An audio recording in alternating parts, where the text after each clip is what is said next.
Between the two of them. The inside of Coates. Parker gets too heavily involved. And that's Whitehead and Coates.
Good evening and welcome to Le Mans for round 8 of the Virtual Reality Racing Club GT4 eSeries in association with MSL Motorsport Consultancy. My name is Steve Proudley and I'm your commentator for the evening, and I'm joined as ever by Martin Jones. Good evening, Martin. Good evening, Stephen. Can you say that again? Good evening and welcome to Le Mans. Welcome to Le Mans. I mean, after Nordschleife, mate, I mean, we've been spoiled, haven't we? Absolutely spoiled rotten. This is one of the big three that they talk about. Sorry about the Silverstone, I love you dearly, but it's Monaco and it's Indy 500 and it's Le Mans. And throw in a Drivers' World Championship in F1 as well. That's kind of what they want. They're the big 3/4. Absolutely, mate. I mean, we've got corners like the Porsche curves to look forward to this evening. We've got the Mulsanne straight for the slipstreaming. You know, it is absolutely 4.18 kilometres of fun and fast and furious racing. As you can see from the track map there, we've got, track length 8.4 miles, 13.6 kilometres on there. Yeah, and we've got a lot of long straights for Rich Hayden. With 2 or 3 chicanes, which he can add to in his Mustang. That's going to be fun watching Rich drowning it. Yeah, absolutely. I mean, the Mustang, as we were just speaking to him off air there, was struggling with getting traction out of the corners, but he's certainly not going to be struggling for power on the straights, but he's a tall order for him to tame that Mustang. And we were just looking at the Nordschleife results. We had some fantastic racing at Nordschleife.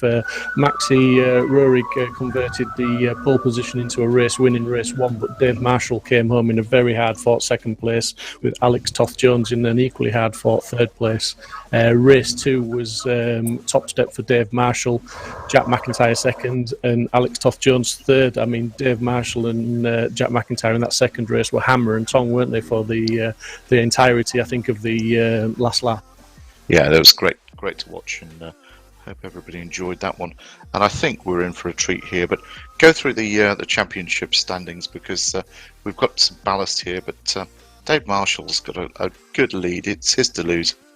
It is absolutely, yeah, as you say, Dave Marshall in first place with 401 points and 100 kilos of ballast tonight. Second place, Jack McIntyre, who is 58 points, 343 points in second place.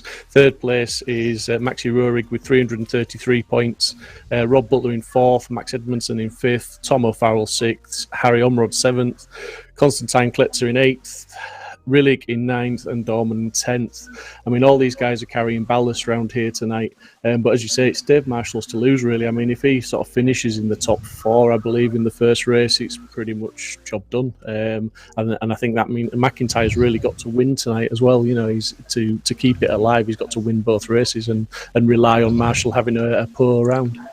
Yeah, basically, yeah, you've summed it up in that thing. Here we go, qualifying. 30 minutes, and I think that it could be a BMW benefit show here, but who knows? We'll see what Rob Butler can do in his Mercedes. That should be a beast round here. I think McLaren's Dorman was he should be quite good here. Let's see. Alex Toff Jones in warm up was. She put the Aston up to fourth, and of course we will remember what happened for Aston at the late Le Mans this year, and they cleaned up. Yeah, absolutely. I mean, it's very much a circuit where the slipstream's obviously going to help. If you can stay close enough to the car in front to benefit from that. Obviously, there's two great big, there's three actual very effective straights for slipstreaming. It's just those pesky chicanes down the Mulsanne straight that interfere with it a little bit. But it has to be said, they certainly give some outbraking opportunities into those two chicanes. Yeah, they're fantastic in a Mercedes people carrying. Absolutely, yeah. I mean, yeah, we sort of talked about it the last couple of weeks that I've been commentating on the GT4s. We've mentioned the ballast, and obviously, you know, you think 100 kilos, it's really going to hurt the drivers. But with the likes of Marshall, it may affect him in qualifying, but the racecraft he shows, he certainly manages to not let it affect him too much in the races, and he's had some fantastic results this season, even though he's been carrying that 100 kilos, I think, for most of the season. Yeah, he knows what he's doing. Just really admire him. Yeah, I mean, just while we're talking about Dave Marshall, I mean, obviously this season, you know, it's been 8 rounds. We've had 7 rounds so far, 2 races at each round. We've had 7 different winners. We've had 5 different drivers setting fastest laps, and we've had 4 different drivers putting it on pole position. And it has to be said, Dave Marshall leads the way with 4 wins, and also he's set 5 of the fastest laps out of the 14 races we've had so far. So he certainly is the man to beat, and he's just showing that his consistency is key. Yeah, it absolutely is key, and he knows how to keep out of us. You know, he gets in a scrap, but he knows how to keep out of the dire consequences of getting over exuberant in it. Yeah, it's very smart. Yeah, absolutely. I know when we, you see drivers in the reverse grid in particular, when they're starting a little bit way down the field, and they're having to come through that field. It's the mark of a race driver that can come through the field without too much of a scrap and a scrape, isn't it? And compared to some drivers that just seem to sometimes get caught up a little bit in the contact. Yeah, and when we need those, because they're great for commentary. They certainly, to give you something to shout about and something to watch, and obviously some sharp intakes of breaths every now and again when you do see the odd risque move, shall we say, or the risky defences. But lots of open spaces tonight for the drivers, some fast corners, some tight corners, some long straights, plenty of overtaking opportunities, plenty of outbraking opportunities, and certain areas where there's some reasonable runoff, some areas where there's not so much runoff. So this track certainly has got it all for them, hasn't it, this evening? Definitely. I like the whole complex. In my time in MotoGP there, the MotoGP circuit is just a brilliant circuit. If it wasn't for, dare I say it, and I will say it, if it wasn't for politics, I think Formula 1 could happily run at Le Mans and do the French Grand Prix there. But they're not going to like me saying that. But it's just a great facility. And the short circuit, which is the MotoGP circuit, is brilliant. Good runoff areas. Look at that. It shows you what they're dealing with. Can you imagine back in the day before they put the chicanes in there? you're absolutely flat out. Yeah, I'm not quite sure. I've not done the researching to find out how long they used to hold the throttle flat out down there for how many seconds. But I know that's always an interesting stat, percentage lap at full throttle. Now this one would certainly increase that percentage without the chicanes, wouldn't it? Well, I think Mark Webber, when he was still accelerating when he took off into the boonies. Although, yeah, the day his car flipped. Yeah, he's still quite amusing when he talks about. Well, he's amusing. He's a great guy. When he's talking about that, it's just, he said, mate, I saw my bloody life flash before me, upside, downside. yeah. Then he went on to do it again in a Formula One car in Valencia. So is he the most flyingest Formula One driver ever? Yeah, absolutely. Maybe he's after that aviation license if he hasn't already got it. But yeah, I mean, we're just watching Isaac Smith on his flying lap at the moment. Now, Isaac's certainly been a driver to watch. He's shown some moments of brilliance. He's shown some good pace throughout the championship. He just maybe not had everything linked together to put him, further up the championship. But certainly a driver of a good standard. That's great. And hello. My mate Max Coates has snuck in there. He's on the server, so looking forward to seeing him in the Aston going around here. Yeah, Max is a driver of a never give up attitude, a real racer. We've seen a couple of races where he's maybe not had the best of starts, or he's had some contact that's maybe not been his fault always. But he certainly knows how to fight back, and he knows how to fight hard and fair as well. I think that's the terrier in him, so to speak. Yeah, certainly. He's impressed me. Driver that I've sort of seen him around. I've seen him in the real world, and when you watch him in the sim racing, he's got the tenacity and the hunger to go faster than anybody else on the track, and he's got the skill as well.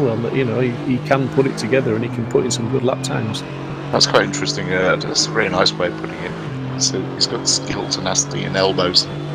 Yeah, absolutely. Yeah, he can make that car very wide when he needs to, and he can also open doors that maybe aren't quite wide enough for him. Oh, I'm looking at that. I like to see. Yeah, Caterpie is E7. Great to see her. She's a little bit late on the server, but that was down to an issue. But great driver. Yeah, it's good to see the representation from MSL on the track in those awesome looking Porsches again this evening. Fantastic. And yeah, it'd be great to see if Kat can have some battles of her own on the track this week and enjoy herself more than anything. Well, I was talking to them about the setup earlier, so it could be battles with me. Yeah, I'm going to say it could be your fault then if it's not a podium this evening. I tell you, I've seen that in the book of excuses from drivers over the years. Yeah, well, I suppose the top of the driver's excuses is always the commentator's curse, so we'll be careful what we say, and we'll just watch and wait and see what happens. But we're just seeing the first flying laps coming in now. Jack McIntyre with a 4-minute 22.5, Toth Jones 1 second off, Rillig sort of 1.4 back, Edmondson 2 seconds off, Rurik 2.8. So the times are starting to come down now, and they're getting the flying laps in. We saw a 4-minute 20, I believe, in practice earlier on. So they're about 2.5 seconds off that pace at the minute. I'm saying that though, Rob Butler 4:21, pretty much dead, and Dave Marshall 4:22.3. So Rob Butler's really setting the pace, and he's 1.2 seconds to the good of everybody else at the moment. Yeah, we didn't see that coming, did we? No, indeed, it was Rob Butler that set the 4:20 in the practice server, I believe. Yeah. So it's he's certainly the man to watch as ever, and he's setting the pace. Rob Butler, a man that's had 3 wins in this championship so far, and he's also had 2 pole positions in previous races. So looking to make it 3 poles tonight, maybe. Yeah, that's just a great graphic again. Here we go, James Merrills, the Purple Pig. Love that livery, and it's synonymous with doing well at Le Mans. Yeah, absolutely. And James using every inch of the track, as we can see there. He's on the hard shoulder almost, and just skirting with the grass along these left-hand side as he tips it into the right-hand chicane. Now right-left, and then right again before he gets his foot planted hard into that throttle and sees what he can do down on this lap. I think he was getting out of the way there of something. I don't know what it was. but I'm sure he'll tell me later. Yeah, this is at least it's half of 4-minute lap is not the Nordschleife ring, so we can expect some closer times here.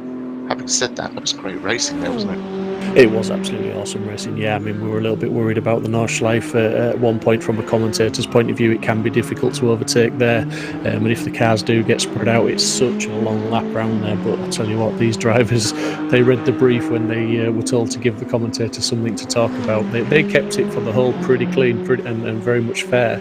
But the racing was so close. It was absolutely amazing, lap after lap at the Nordschleife. You know, I mean, to keep it as close as some of those guys were and pushing as hard as they were as well. It was absolutely awesome to watch. I'm just trying to work out why they're taking that wider line there, because it's not the quickest from my experience. So they've obviously found something. Yeah, maybe. I mean, we were watching Tom O'Farrell, who last week at the Nordschleife, he messaged me afterwards, thanking us for the commentary and obviously just pointing out, because I said his car looked very loose around Nordschleife, and in race 1, in fact, I thought he had damage. It looked that loose, but in race 2, it was much the same. And he said he'd just tried a completely different setup and it didn't really work for him. So it was, just maybe. I'm not sure if it was a last-minute change that he did that really affected the car, so hopefully he'll have a better evening this evening. Oh, I'm glad he spoke to you, mate. Yeah, it's good to get the insight from some of the drivers, and some of the things that we're left scratching our head with, we can just maybe clear up for other people. And sometimes we say things that we're making a judgment on, and they can confirm or deny such judgments. Oh, I love that. They can always deny everything, but I've got the book of excuses through 35 years and a couple of world championships in Formula One and various other things, and I think I've heard them all. Yeah, we're just watching Toth Jones is really throwing that Aston around at the minute. He's really pushing, and he's certainly on a flying lap because he's eating up a lot of the curbs and a bit more, so he's really trying. He's like a dog with two whatnots. He had a great weekend prior to the Nordschleife ring, and he just comes in now. Like, okay, a bit of showboating, slow it down so we can see MSL, and then he's out next weekend because we've got the Silverstone 500 going on as an elite sport, and he's out with James Dorland, who is a fantastic talent, as is Alex, in a MSL powered by Newbridge GT4 Aston Martin, with the most stunning livery, which is has been worked out by various talents, Raw Creative, Brendan Beacon, and a couple of others, one of your eSport guys. So yeah, looking forward to that. Yeah, absolutely. I think maybe he got caught up behind a couple of cars there and maybe decided to back out of the lap, or maybe, like you say, was just showboating on that particular lap. But it's great to see just in the real world that the Silverstone 500 is going ahead, because obviously everyone was holding their breath for a couple of days until that was confirmed. But yeah, it'd be great to see, and I'm sure it'll get some great coverage, and it's even better to see some MSL liveries on the grid. Yeah, it's really strange because we've got James Dorland in the Porsche Sprint Challenge in the MSL car there, which he's in the boss seat for the championship win. So James is going back to the old style racing when the racing drivers actually could get into a couple of cars in the race meeting and go and race and win things. So I kind of like that old school thing. I don't know about you. Yeah, it gave you a bit more to watch, in regards that if you're following one driver and they do a couple of championships, it used to be the same in the motorcycle world with the 250, the 500 cc's. You had your riders that swapped amongst classes there, and it was always great to watch. If anyone's out there as old as me that can remember the 500 cc classes, showing my age a little bit there, but yeah, I remember going to Donington Park one year, and there was the 80 cc class in the World Championship, so that's going back a few years. I'm talking to you from the Isle of Man this evening, so yeah, a lot of heritage over here, and we got to watch a lot of racing. My father loves his motorsport. Two wheels, four wheels. It's Yeah, me myself too. But I mean, just back to the action this evening, we've got Rob Butler on that 4:21.072, and as we've seen quite often in the qualifying with these GT4s, the pole position laps are sort of being set fairly early on. Got Rillig in second, who's improved, and he's now a second off. Marshall's at 1.2. I'm just wondering what's McIntyre, sorry, is now up to second. I was reading the wrong. McIntyre's up to second, 0.07 behind Butler. Rillig in third, in fact. So the times are getting closer, but Butler's not really improved on that 21 yet. Oh, that was a bit Larry. That's the danger here. It's your setup. You kind of got to go a little bit loose and look your ride height at the back a little bit high to get the speed on the straights. But it does make it a bit Larry in some of these chicanes, particularly if you're pushing hard. Yeah, I mean, some tracks you sort of have to decide. It's it's a balance. It's always a balance between the straights and the corners, but it's where are you going to make the greater gains? So where do you compromise the most? And I think here you have got to really try and set up a fast car for the straights, because that's where you are going to gain most of the time, as long as you don't give yourself too scary or an experience through the corners. No, exactly. You will be passed. You will dawdle on the straights here. You can't do it. It's such a quick circuit.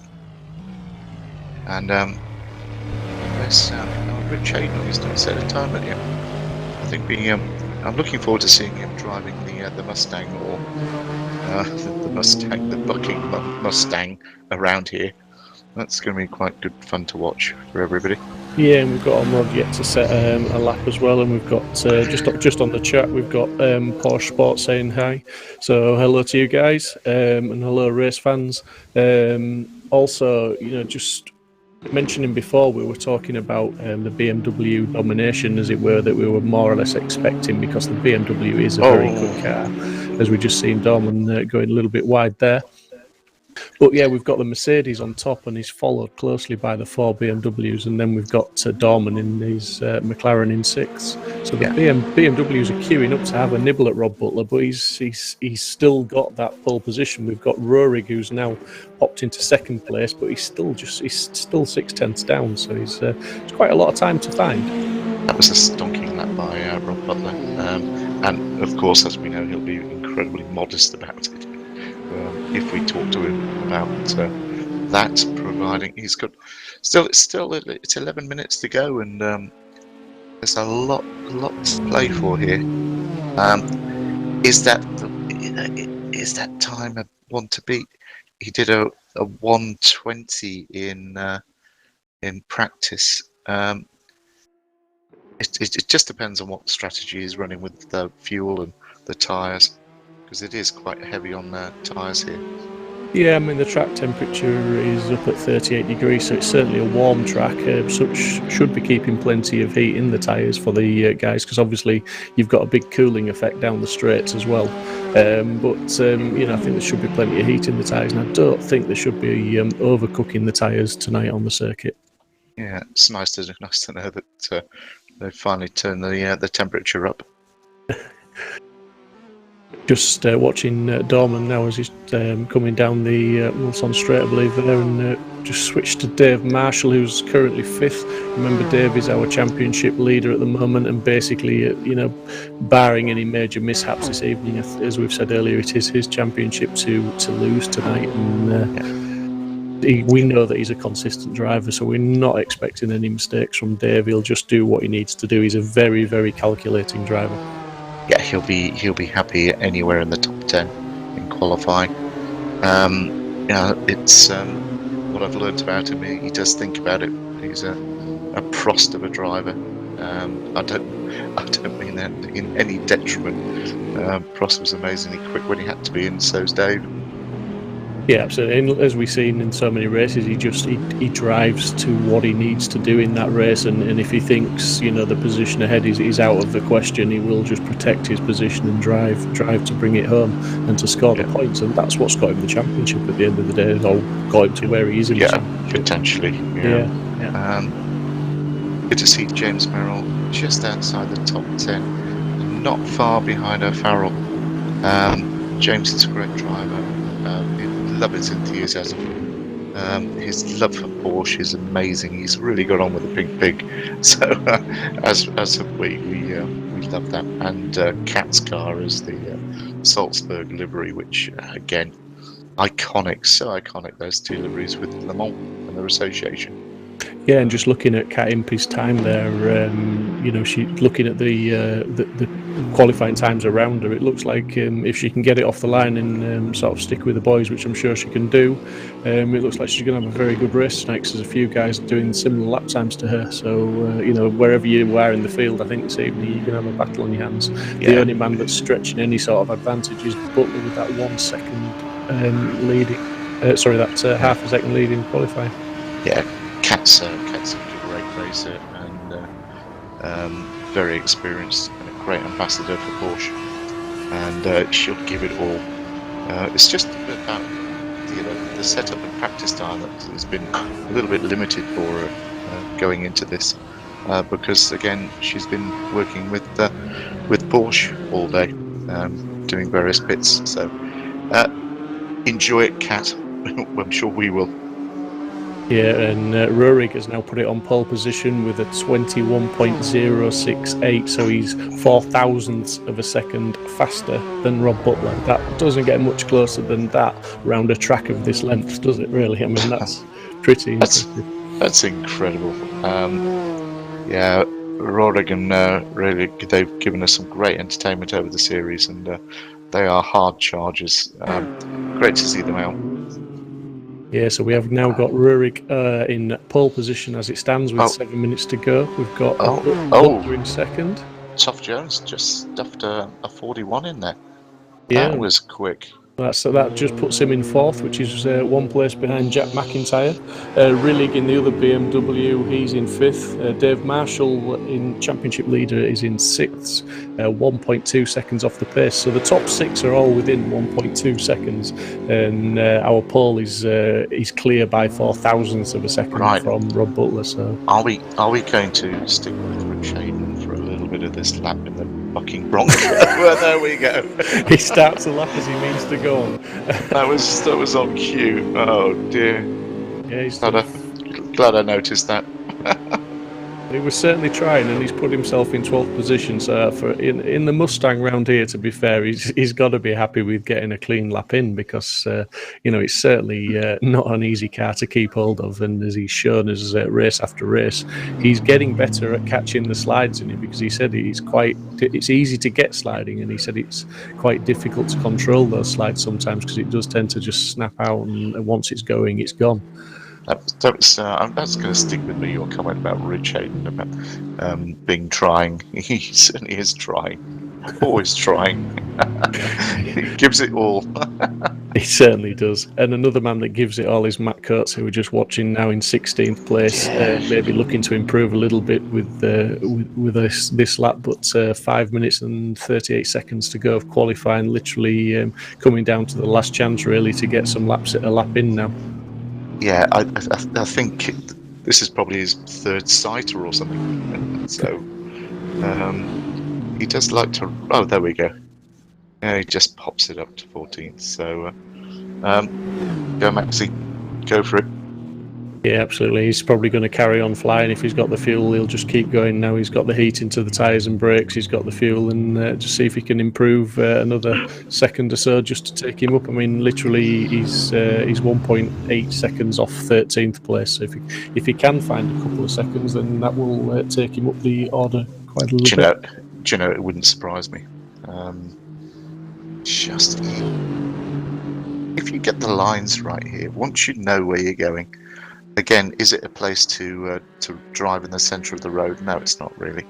You've got to know where your way around. And almost made me jump there. It's big screen technology and a car coming straight at you. So. Yeah, we've got just watching Carroll as he's going round in 18th place at the moment. He's looking like he's trying very hard as he's extending the track limits maybe a little bit there, but he's certainly using every single inch and looking to improve on his 18th position at the moment, and he's just not quite close enough to the car in front to have picked up any sort of slipstream. So I'm wondering if either Maxi Rohrig or Rob Butler set those times with any sort of a slipstream on their laps. Yeah, it could well have been great times. I thought we were going to see a 420, but I think those guys are probably quite happy where they are. Dave Marshall, we happy he is, or yeah, happy-ish in his calculated state of mind. Just looking down the field, there's little gaggles that are going to be racing hard. It's going to be great fun. Yeah, like the first lap, certainly, first couple of laps, really, I imagine the slipstreaming is going to be pretty intense, and it'll be interesting to see if the pole position man can get away like we have seen in a few of these rounds. Pole tends to get a clean start, and if the guys behind him battle, it allows him to get his head down and go. But that maybe the slipstream will negate that a little bit, maybe. Well, again, if we stay with this going across the line and we go up to the what they call the Dunlop curve, which is this one, and then you go into the I think it's still the Dunlop chicane, you get all sorts of carnage going on here, particularly MotoGP. That's it. See the kitty litter on the right. The reason it's that big is because it's that active. And the rescue crew there is just second to none. Well, apart from our great marshals from Silverstone. Yeah, absolutely. It'd be interesting to see. I mean, that in effect, the Dunlop chicane is more or less the first heavy braking zone, and it's effectively the first corner, isn't it? And like you quite rightly say, you know, if you can't turn into the left, you're going to go straight on into that big wide open kitty litter. And I think at that point, you more or less then look into the horizon to see if you can just straight line it back onto the track at the other side. Yeah. So it'd be interesting to see if anybody has to take that line. I'm sure it's not nobody's intention, but and that's where the short circuit disappears on the right, and then you go into the S's here, and then you're into a corner. I think it's called Tete Rouge or something like that, which is effectively a right turn onto the Mulsanne Straight. Yeah, and the Tete Rouge, it's a bit of a corner of faith almost, because as you turn into it, you're not seeing really the true exit. You've got to hold it in there for quite a long time, and sometimes it catches you out. It's a little bit tighter than you imagine. So you can, if you've got a car that suffers with any sort of understeer, it can be a difficult corner. And obviously, so much of your lap times are made on the Mulsanne straights that it's very, very important to get that corner right. And you look at these chicanes; they're just horrendous. Imagine the old days; that just must have been awesome. Yeah, I think these GT4 cars would have been hammering the heads off the engines, wouldn't they? Flat out down here at full throttle for the full straight. I think in the race, when we get some in-car graphics, we'll see the rev limiters banging red. Just look at that time, Martin. Oh, there we go. Rillig in third, 0.057 off. So the top three now are split by not even really visual. It's so close.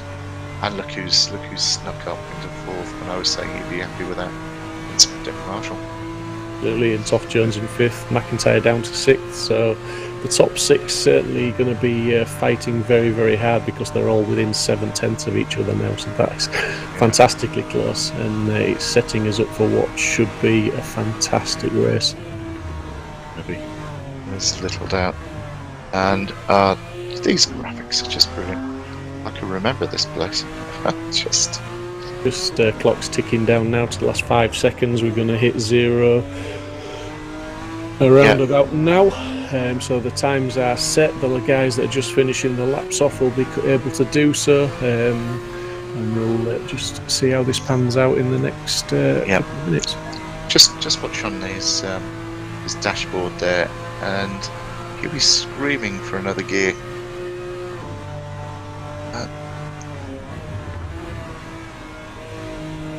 Great line. Yeah, absolutely hammering it. And again, it's all about the smooth line, isn't it? And just not having to correct your inputs once you've committed to the corner. That's it. You've got the line and you're aware. Actually up by the looks of it on on his time, see if he can actually improve, because if he does improve, it's more or less going to be pole position. This is looking like a great lap for Riddick here, and almost over. Just hold your line. Bounce the curve there. Release it. Oh yeah. And Just a bit scruffy on the last turn in. The four chicanes have bounced off the curbs, but well, Rurik improved on his last lap as well, didn't he? He's got 420.8, and Rillig, his teammate, 420.9. So literally, they are 0.046 of a second between each other. Rob Butler at the moment in third, 0.2 down. So yeah, it's all very close up at the front. We're just watching Dave Marshall now as he's on a flyer and he's up on his time as well. So maybe it's a bit of track evolution. So temperatures have stayed the same. Maybe just the track time. Maybe they've got their heads down. But now Dave Marshall's into the pits and pulled the plug on that lap. Just time to say hello to Mark Hicks on the stream, who's great to be back. Come on, Jack Mack and Dave Marshall, the Dark Destroyers. So yep, some support for those guys from Mark Hicks. Welcome to the stream. Yeah. Great laps from Rurik and Rillig. That's awesome. Oh, there's Max hanging the whatnot out of it. Yeah, I'm not seeing any sector times, but just there's a few people improving on this lap still.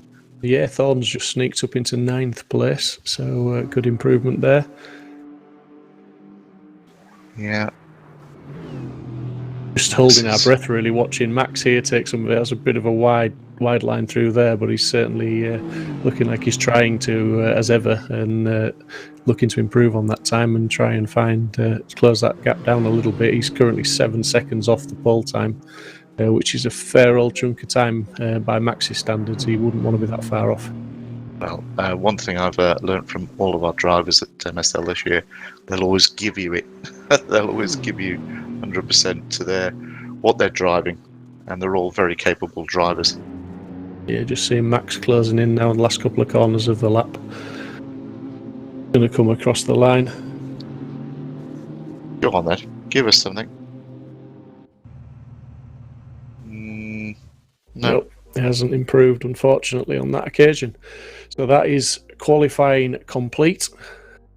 And looking very much like Maxi Rurig is on pole position with Rillig in second, Butler in third. So fantastic times. I mean, 2/10 between those three there. It's absolutely awesome, isn't it? I mean, we always know it's going to be close, but that was very, very close. Yeah. And just to confirm there, Maxi Rurig pole position, Rillig second, Butler third, Marshall in fourth. He'll be very happy with that. Alex Toft-Jones doing a very decent job in 5th place. Jack McIntyre rounding out the top 6.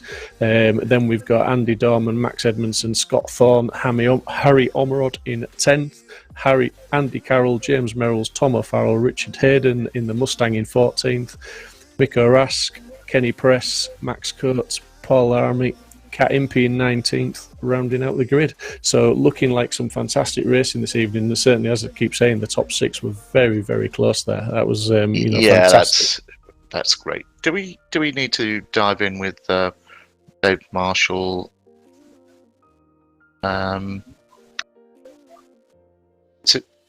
I believe we are going to just nip down and have a word with Dave Marshall regarding some upcoming events. So let's go down and speak to him now. As if by magic.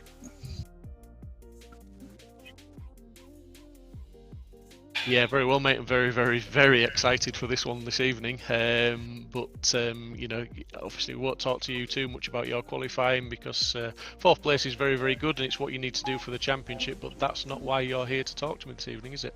No, we've got some exciting news as VRRC.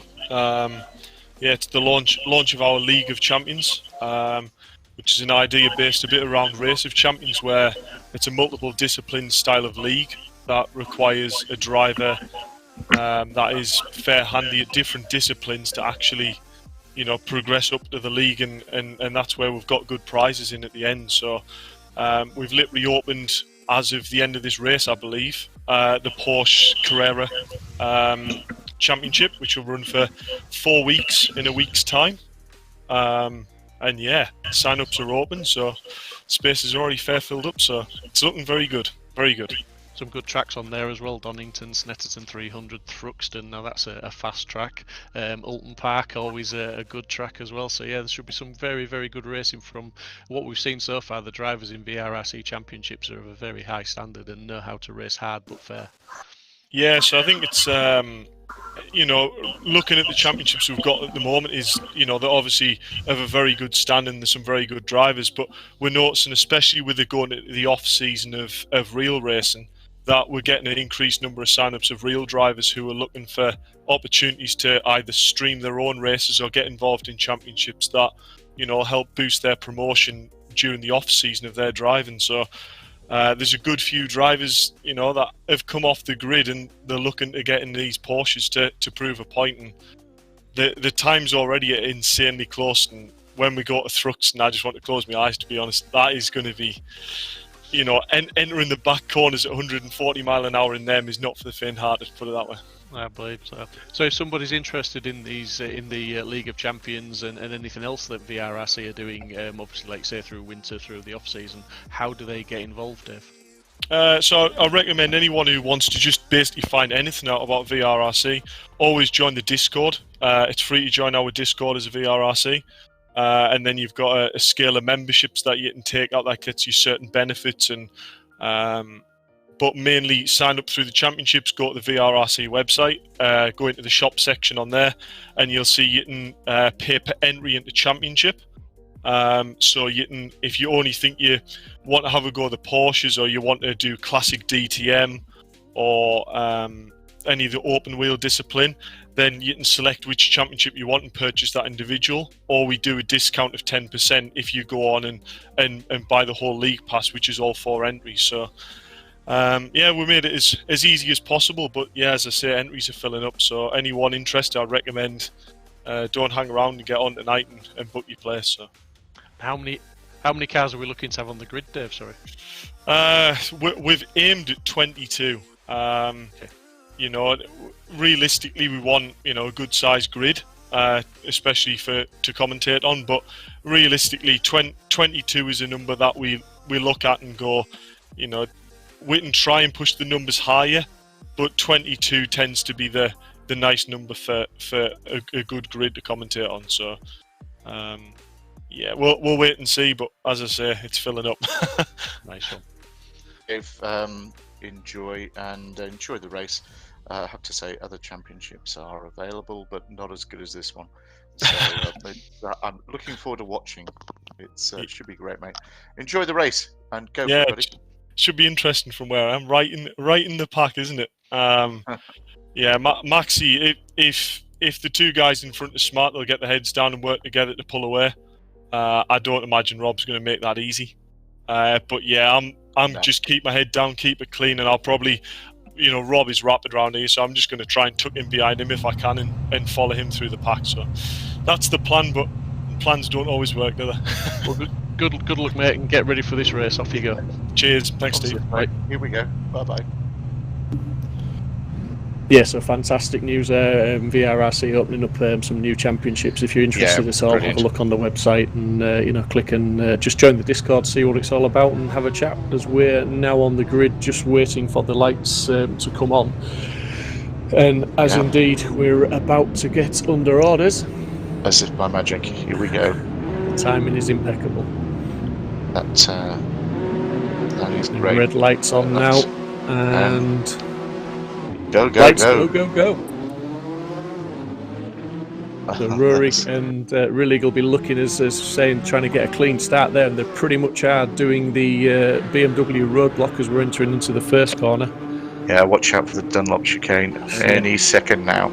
Absolutely, is the Mercedes there just trying to split the two of them and go up the middle, but it's not as it worked. It looks like it may have, as we're just seeing one of the BMWs bouncing over the curbs, and the Mercedes now is really attacking. Rob Butler's really trying to hammer it home, and in fact he has got the lead. He's taken Rurik and Rillig to get the lead now, which is that going to be beneficial as they go on to the Mulsanne Straight? I'm not quite sure it is, but we'll see how this one pans out. Look at this. The 10-10 boys are battling as well. And something's gone on right in the middle of it all.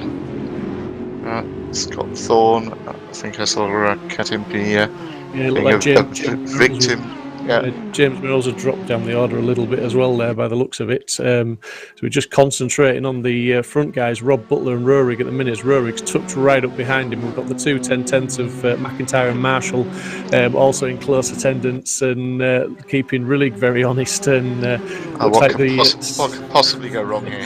The slipstream's not quite had the effects. Oh, so one of there them we go. Off there, that looked there we like go.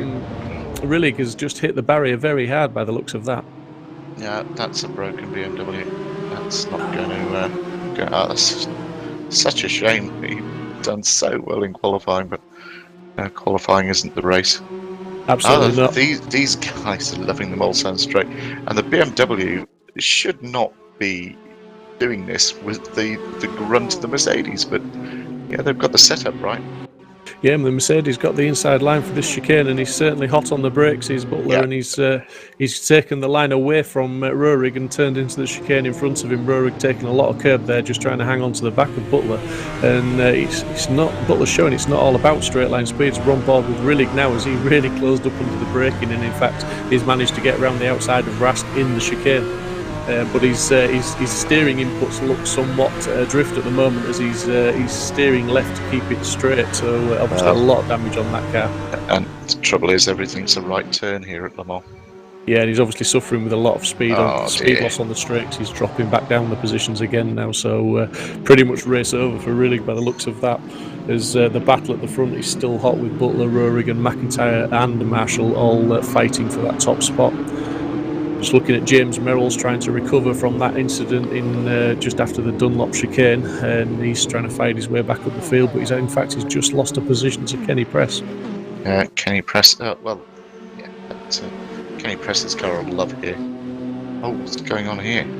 Oh, there's Marshall having a go. Oh, he's done it. He's up to second place. It's the slipstream, isn't it? I mean, both him and McIntyre, to be fair, are carrying a lot of ballast. 100 kilos for Marshall, 90 for McIntyre. Oh, and I think that was Rurik going really wide there. Yeah. Yep. So that's Rurik. The two Rurik and Rillig not having the best of starts to the race, as it would appear now. We're just seeing Rurik in 8th place, 7th place, just can't decide. He's just battling it out there with Edmondson, I believe, Carroll as well.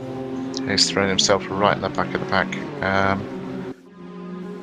There's a good battle there between the Aston and the McLaren. How often have we said that?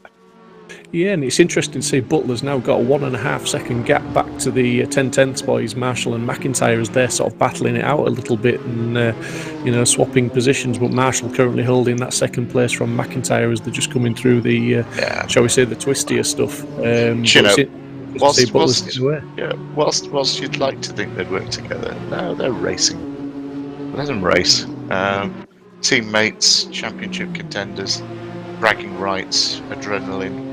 Yeah, let them go. Yeah, it's good to see him race. I mean, I just would like to see if either of them had the pace to catch Butler. I mean, practice and qualifying would more or less say probably not. Now Butler's got that gap. I think he's going to keep that gap barring any incidents, and that's a brave thing to say when there's 25 minutes left on the clock, but that's what practice and qualifying has shown us. I mean, now that Rurik and Rillig have Rillig's down in 17th, Rurik in 6th, those were the two guys that were really going to challenge Butler, I believe, in this race. Yeah, definitely. And don't write them off. The old juices will be running hot in their veins. Yeah, I've learned very quickly commentating on this GT4 series not to write anybody off, because in fact, the 210 boys of Marshall and McIntyre, once they sort themselves out and get the pecking order right, they'll certainly, they're not out of it. They do have often find a lot of pace during the race. Yeah, definitely. And it looks like Kadimpi's had an issue again. I think we did see her spinning. It's annoying for her. Yeah, Just watching Rurik now trying to get a slipstream on Dorman and trying to make a position back up, fighting for 5th place at the moment. But just James Merrill's back up to 11th as well. He's just made a move on Rask. Hayden in 14th. Just a couple of drivers that I'm watching as the race goes on to see how they do. But Toff Jones is having a fair race. He's in 4th place now. He's 4 seconds to the good as well of Dorman in 5th, as we've just seen Rurik take that 5th place from Dorman. So Rurik now will be, if he can just keep clear of Dorman, he now start to hunt down Alex Toff Jones as well. Whether he, he certainly got the speed, but whether he picked any damage up in his incident earlier, I'm not sure if he hit the barrier or he just ran wide in the corner. Well, there's one thing, there's plenty of time and he's got plenty of pace. So he'll be after him. So sorry for his teammate, really. That was shaping up to be a great battle. Yeah, it was indeed, and Rob Butler now 3 seconds to the good of Marshall in 2nd, who's only 2/10 up on his teammate. But like I say, I think the man that's going to be on the charge now is Rurik in 5th. Dave Marshall set the fastest lap of the race on the first lap with a 4:32. It'd be interesting to see what Rurik and Butler do on these laps. Butler, I'm sure he's had a clean lap. He's had no pressure at all. This is the first flying lap, so I expect to see him in the low 20s. Maybe 22. Yeah, absolutely. And look who's popped up in 8th place. Our favourite Terrier. Absolutely, yeah, Max Coates. Yeah. And he's chewing at the back of Carroll as well, because he's only half a second off Carroll in 7th. So Max has had a good start to the race, as we've just seen McIntyre now trying to take advantage of the slipstream, and it looks like Marshall's trying to sort of squeeze him as much as he dare, but he's got the inside line and he's going to try and hold that place from McIntyre. But it looks like McIntyre's got his nose in front with the slipstream there.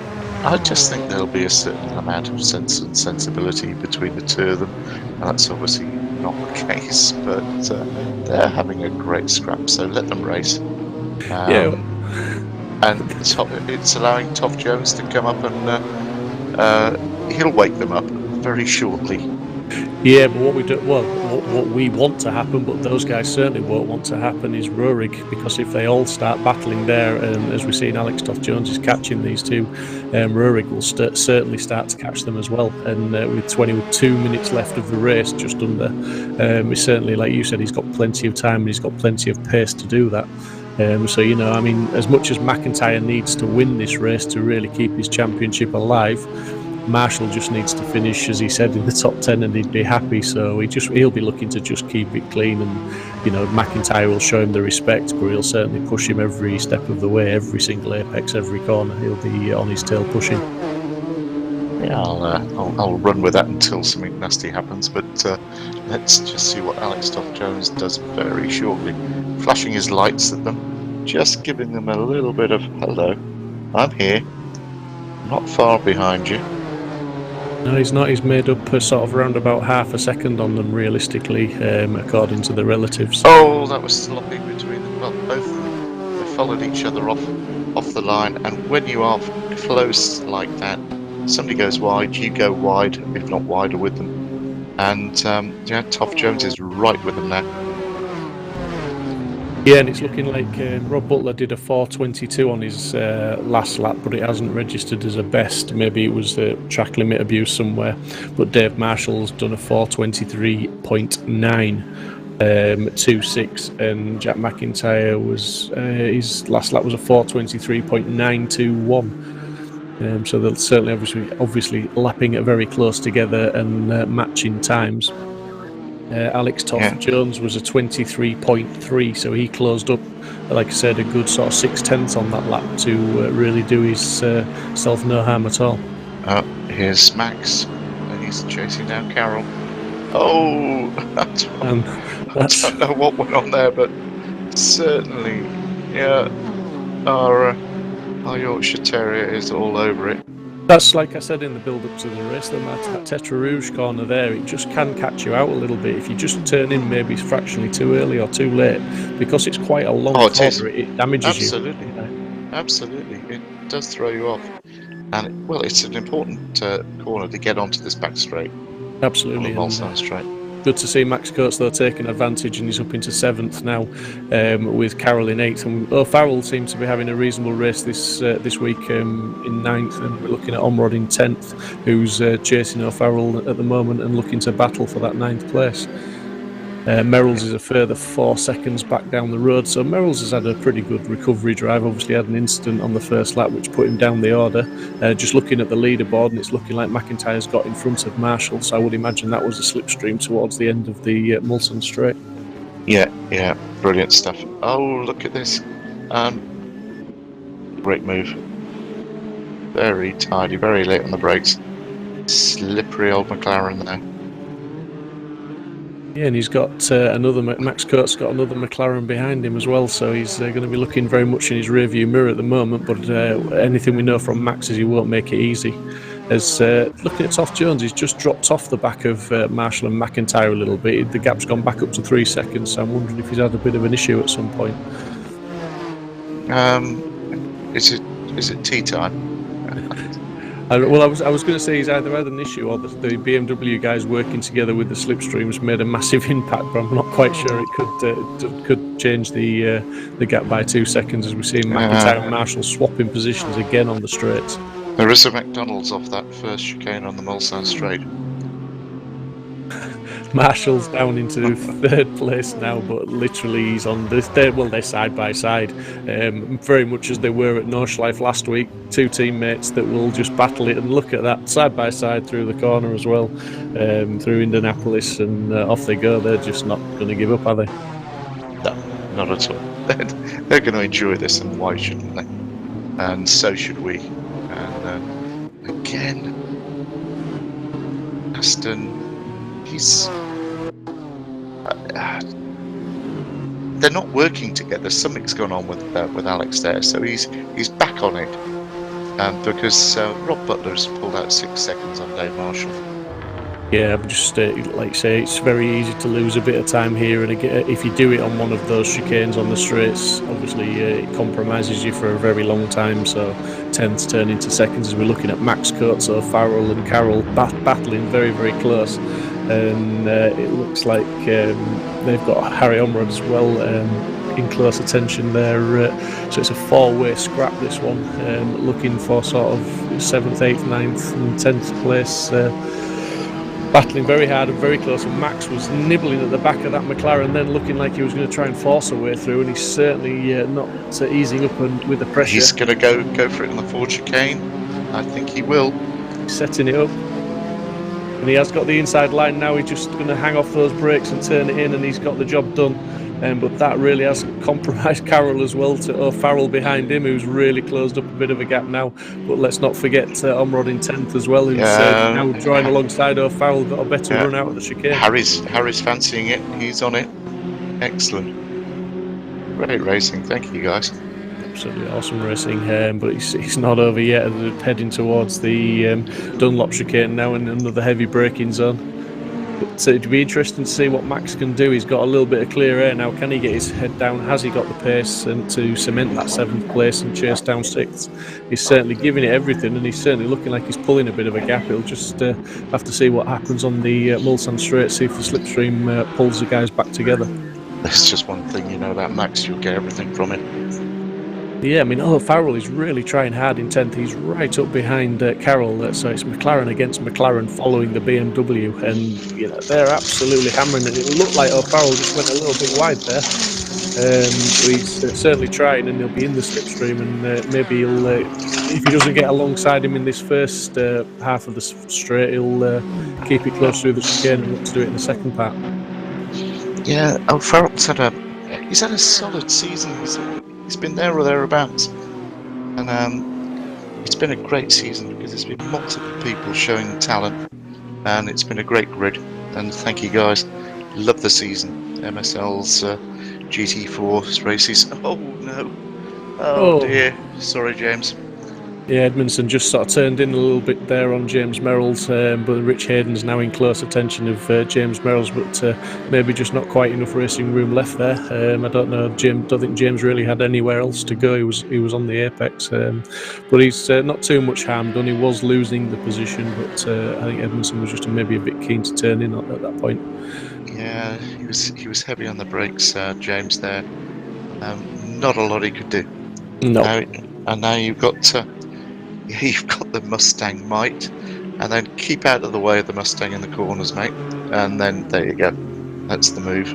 Yeah, Move done. Rich Hayden had to throw the anchor out, didn't he, for braking zone like that? So he's James Merrill's got him back there. But Rob Butler certainly the man on the charge with just under a shade under what is 6 seconds back to Marshall in second, and Rob Butler set the fastest lap of the race on the last one with a 4:21.5. So the times are somewhere where we thought they would be now as Rich Hayden goes toe-to-toe with James Merrill's, and that Mustang certainly quick in a straight line, but can he get around the corners? That's the question. Yeah, it's the Cayman is brilliant on the brakes, and just maybe lacking a little bit of grunt there.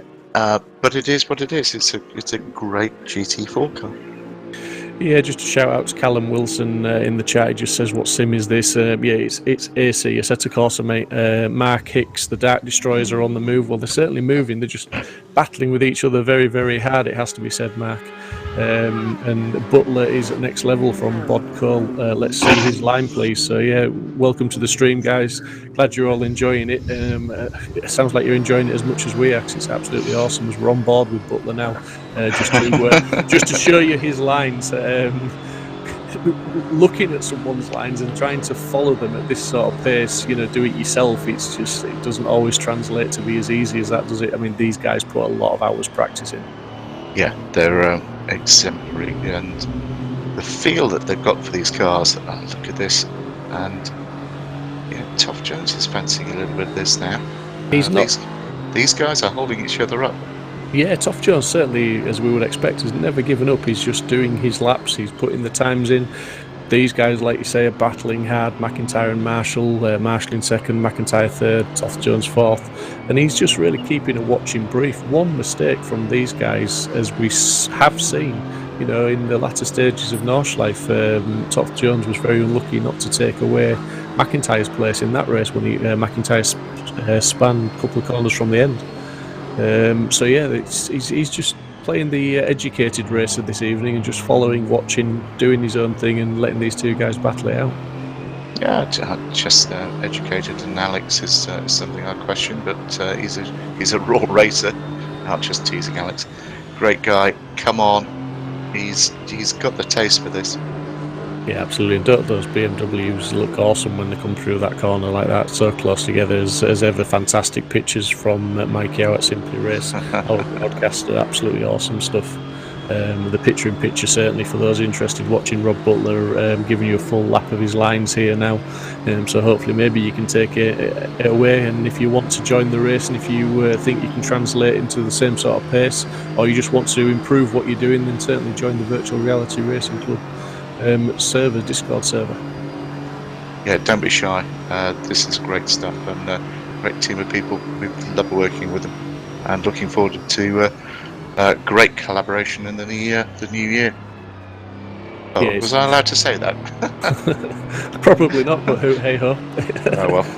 But we're looking at that looked like Carroll and O'Farrell, very close there, and I'm sure they were rubbing doors. There's a couple of battles going on there. Last of the late breakers here. Who's going to do it? Oh, that you can't get two cars through there. That's brilliant. I tell you what, Max did really well to defend the cutback there, because I thought, he's got the first half of the chicane covered, but I did think that Omrod might just have managed to get the cutback on him, but Max managed to get that car slowed and turned in. Absolutely awesome driving. Yeah, great driving. And here we go. This part of the circuit. Look at him. He knows where to position himself, Max. Just keeping it tight. Oh. That's a late move, but it's a confident one, and it's got the job done. It's almost like a block pass to some extent, but it looks like Max. That was great on the brakes there. It was, but I just wondered if Max might have carried a bit more speed through that chicane, and he's certainly straight back on the tail of Harry Omrod now, and looking to make a pass as they go down the straight. And look at the McLarens working in tandem. Yeah, now that is a drag race. That is BMW against Aston, and it's looking like Max has got the job done, and he has, and he's done well because he hung that round the outside of those last couple of turns there to finish that move off. That's great stuff. I'm going to have to get a camera in his sim. Yeah, we need to see if any of these guys are live streaming so we can hook into their cameras like we do with James when he's racing Game of Muscle. Yeah, where is Game of Muscle? I'm missing him. Not sure, but Max Coates has just lost out again now, as he probably inevitable, to be fair, when they enter the slipstream zone, so he's going to probably follow Harry round now. Although saying that, he's coming back at him around the outside, which would turn into the inside, but Harry's just managed to defend that move. Yeah, and maintains 7th. It's quite a good bank and a spill off that bend. So. Yeah, but look at O'Farrell and Carroll behind the battle wherever you look, as Max again shows his nose and makes Harry Omrod defend very hard indeed, which has allowed O'Farrell to close right up on those two now, and it is very much a three-way battle, if not four, if Carroll can just close that gap up a little bit. And this is a really quick bit as well. You know, everybody talks about the Mulsanne straight, but this is just so quick down here. And then it goes into this bit. Yeah, there we go. Whoa. O'Farrell taking the tighter line there, almost. He's attacking Max, and he's got headlights ablaze, and then he's just managing to get that McLaren turned a little bit tighter than the Aston, isn't he? Absolutely.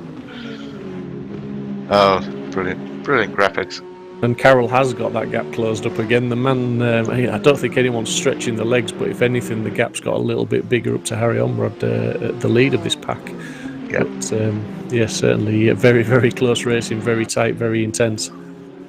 I think I was just looking there at something happened on Top Jones's score thing, 1.3 seconds. I was thinking it might have been a fastest lap or something.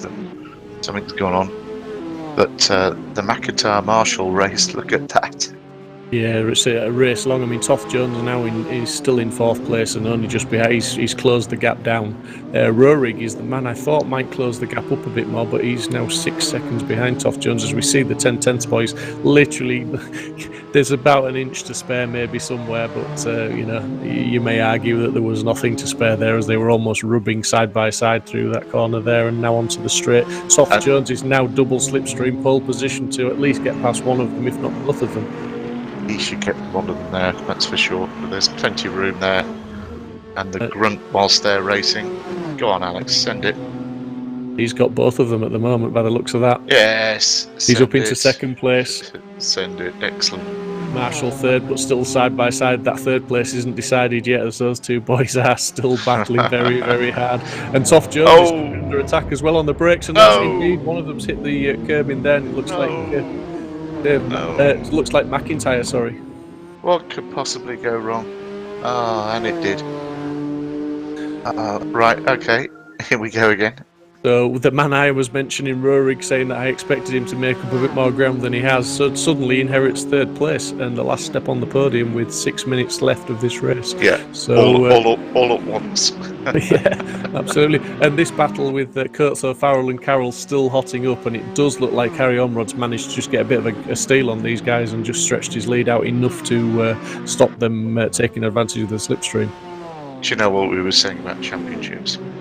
That was the Dave Marshall moment. Three go in, one comes out, and it's your potential champion. Absolutely, mate. Yeah, I mean, for one fleeting second, I thought it was Dave that had got spun there. But you know, it's not nice that anyone did, and it was a great battle, and it was a race-long battle. But yeah, like you say, it could have been that championship deciding moment for him. Yeah, probably heard in his earpiece that I called him a Prost of a driver. Maybe. But the man that we're not really talking about too much, we've had a bit of an onboard lap with Rob Butler, but he's 13 seconds to the good in this race. I mean, that's an absolutely blistering pace. And as you say, when we chat to him at the end of the race, he'll be very mild-mannered, very meek, and he's not very bold or brash about it, is he? You know, he takes it in his stride. I won't let him. I'm not going to let him. I'm going to give him a bit. But 4 minutes and 50 seconds left of this race now, and it's still not over with the Coates, Carroll and O'Farrell battle, as those guys are battling very, very hard now.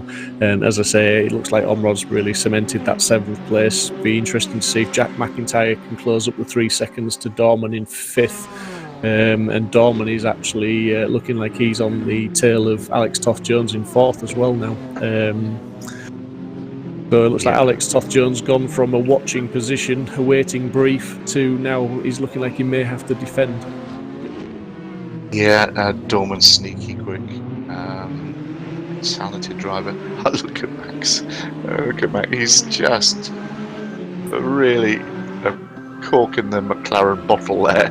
It's just brilliant. It is, but round a circuit like this where the slipstream can give you such an advantage, he's giving everybody pretty much a lesson in defending, isn't he? You know, he's like you said, he knows where to put that car, he knows how to drive defensively, and more importantly, as I've said a couple of times over the past few broadcasts, he only defends when he needs to. He drives his line until he has to defend, and exactly. That's the important thing, isn't it? Yeah, that's what he's learned in racecraft. It's not a God-given talent, it's something you learn. And it's letting Edmondson get in on the tail of these guys who are genuinely squabbling. This is not quite McLaren bragging rights, because Dorman has driven a very, very tidy race. We've not really seen much of it, but there you go. Oh, look at that. Bit of opposite lock and then a bit of corrective oversteers. We just see, was that Rohrig again? No, it's Omrod, sorry, spun coming out of the chicane by the looks of it. That's Max Coates up to 7th place, Carroll 8th, O'Farrell 9th, Edmondson 10th, and Omrod gathers it back together, I believe, in 11th place now. It just looked like he just gave it too many beans in the Ford chicane. I was going to say, if he's just maybe hopped the curb while giving the full application of the throttle, it might have just stepped the back end out a little bit. But here's Edmondson fancying it, because he's got the R8, which is a fantastic car. It wasn't really working, but he's got it working. He's had a race win, and he's got the taste for it. Yeah, absolutely, and he's sort of, I would say it's come from nowhere, but we haven't mentioned Max much in this race, and Max is a previous a race winner. He's had 2 wins in this series, in fact, so he's not to be discounted from from the top 10 at all. Max Edmondson is a quick driver. Oh yeah, no doubt, and here he goes. These graphics are great, and they've actually got the autumnal leave thing going on. I mean, you watch these cars down the straight here, and you're just watching them slipstream, and you're just waiting for the inevitable overtake. But so often, I mean, how many times have we seen cars this evening going side by side through those chicanes, namely Marshall and McIntyre, but not exclusively them. We've seen Coates go through there side by side. With Omrod, there's been quite a few drivers, and the racing's been absolutely awesome, as it has been all season long. You're not wrong there. It's been a great series. What are we doing? Oh, look at that. Rob Butler 15 seconds ahead with a minute to go. That's just stunning. Yeah, O'Farrell now up into 8th place. Fantastic drive from O'Farrell this week. He's been battling hard, and he's having to work for that 8th place. Certainly, as we're just watching at Rob Butler in the top right-hand corner of your screen now, as the clock ticks under 1 minute left to go. I'm watching the battle for 3rd here now. Dorman fancies a slice of this. Yeah, McIntyre's there ready to pick up any pieces if it all goes wrong as well. He's not maybe close enough to put an attack on of himself, but if they get it wrong. Yeah, and I guess, looks like Dorman's got Toft-Jones there, and Alex won't give this up though. And as he's done so many laps before, it's looking like Rob Butler's just keeping it clean, tidy, and he's going to bring it home. He hasn't stopped pushing, because that gap has just increased lap after lap. Great move there by Toft-Jones. And he'd keep it though, because we're going turn right here onto another straight. Looking like the clock's just about to tick down and hit 0. McIntyre's McIntyre's fancying this as well. Oh, it's all. Yeah, it's set Rorik go. This is going to be fun. There's Yeah, none of absolutely. these guys give in. And rightfully so. I mean, this is a battle for fourth place at the moment, and they are on the last lap, so it's going to be do or die now for fourth place. Looking like Rurik's got that third place, barring any mistakes. But more importantly, it's looking like Butler's going to bring it home for the win this evening. Yeah, And he does indeed, as he's coming now, bringing it across the line. Absolutely impeccable drive tonight. He's not made a single mistake. He's put fastest lap in so far of a 4:21.5, which is quicker than obviously anyone else, but quicker than anyone else by quite a margin. It's just a stunning performance. And the battle for fourth place, it looks like Toff Jones has got the job done enough to save fourth place. But Dave Marshall, more importantly, second place. Rory, great recovery from him to get up to third. Toff Jones, as I said, fourth place. McIntyre fifth. Dorman sixth. Max is in seventh place. O'Farrell eighth. Edmondson ninth. And Carroll in 10th. Fantastic battle for that final top 10 spot there. Great lunge from Edmondson there. That was. Where did that 30 minutes go? Absolutely no idea, but what I am excited to say is we've got another 30 minutes coming right up after this one, as Hayden brought it home in the 11th, so that's a good result for the Mustang, to be fair to Rich Hayden. Thorne in 12th, Merrill's 13th, Omrod, he'll be disappointed with 14th, he deserved better than that, he was battling a lot further up the field. Raskin 15th, Lamy 16th, looking like Rillig after his first lap incident is just persevered and brought it home in 17th, as we and Kenny Press will be 18th. Cat Impey, I believe, dropped off the server early on in that event. But yeah, really, I mean, when we went on board with him, we saw how out of line his steering was. How that gave us an indication of how much damage he had. So he's done really well just to literally stick with it and bring it home. To be fair to him. No, fair play. It would be so easy to just give up, and I don't like people that give up. Never give up. Absolutely not. It takes it away a little bit when if the cars do drop off. But these drivers don't do that. They race to the end because they do get points. Right down to the 20th place. So it's worth battling away. Yeah, I just feel for Kat. She's not had the luck with the technology, and she is really quick. So we'll see. She'll be out again. Yep, and I believe we're going to go and have a chat in a second or two. Right. Maybe have a chat with Rob Butler, I believe. Right, Rob Butler, before you go into your modesty sort of, your script, get in there. What a great result. Great drive, dominated it, didn't see it coming. Good race, mate. He wasn't there. No, I'm not sure his mic's working, maybe, so let's go to Dave Marshall. Good result for you, Dave. Good drive. Lots of battling throughout that race. I don't think you really had much of a dull moment, did you? Oh, it was mega.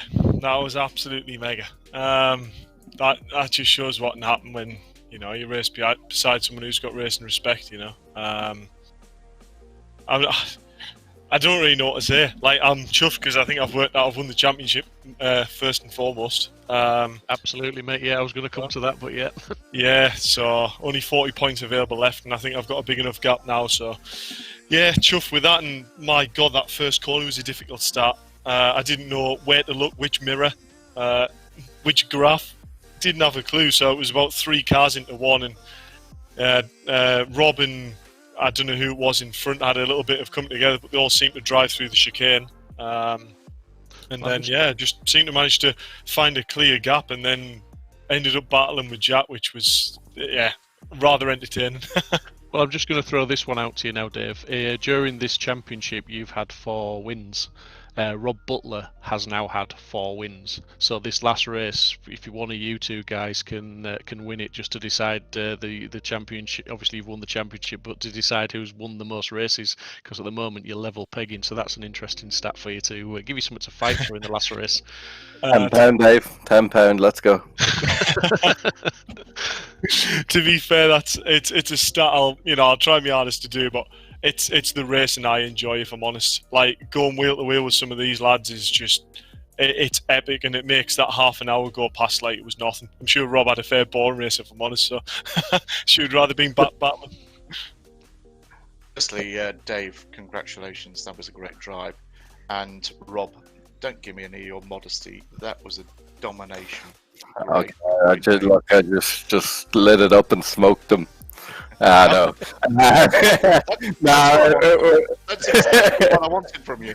Like, to be fair, in the other races that we've done, like Dave's been on 100 kilos, the guys have been on 90 and 80. I had a couple of technical issues in the middle of the year, which left me with very little weight. Coming into this race, we're all within 5-10 kilos, 15 I think is the max from between me and Dave, which is about a tenth and a half, 2 tenths in these cars. So tonight was definitely better. I think the AMG works around here as well, but my God, was it a tough first lap in the tow with them BMs towing me down the back straight. How I ended up in the lead out of the turn one, I don't know. As you said, great, and finally got you on your modesty. Guys, Rob, Dave, brilliant. Thank you so much. You've made this season, as everybody else has, made it a great thing for MSL to be involved with. Thank you, guys. Thanks, Martin, and well done, Dave. Champione! Cheers, Robert. Yep. All that's left to win now, Dave, is that tenner off Rob in this race. So. No chance. We're both going down into the fence at turn one, I'd imagine here, boys, and it's all your fault. I think I'm probably your fault. Put me in the pit wall, can't I, off the start. Just don't miss, mate. Don't miss. Seriously, well done, Dave. Absolutely. I mean, the driving throughout the season's been awesome. The results just speak volumes, and a well-deserved championship win. But you have a great second race now here, and hopefully we'll see much more of that close racing we had. But good luck to you both, and thank you very much. Yeah, cheers for that, Stephen. Cheers, Mark. Thanks, guys. Brilliant. Let's hope to work with you in the future for sure. Look forward to it, mate. I believe the tenner's on the table there somewhere.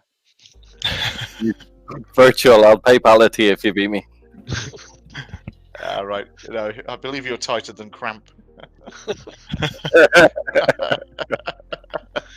Right. Enjoy. Get on. We must be getting close to the second race, which I'm really looking forward to. Good luck, Robert. Cheers. Yeah, good luck. Cheers, guys. Yeah. A little bit more relaxed for Dave Marshall this second race, maybe.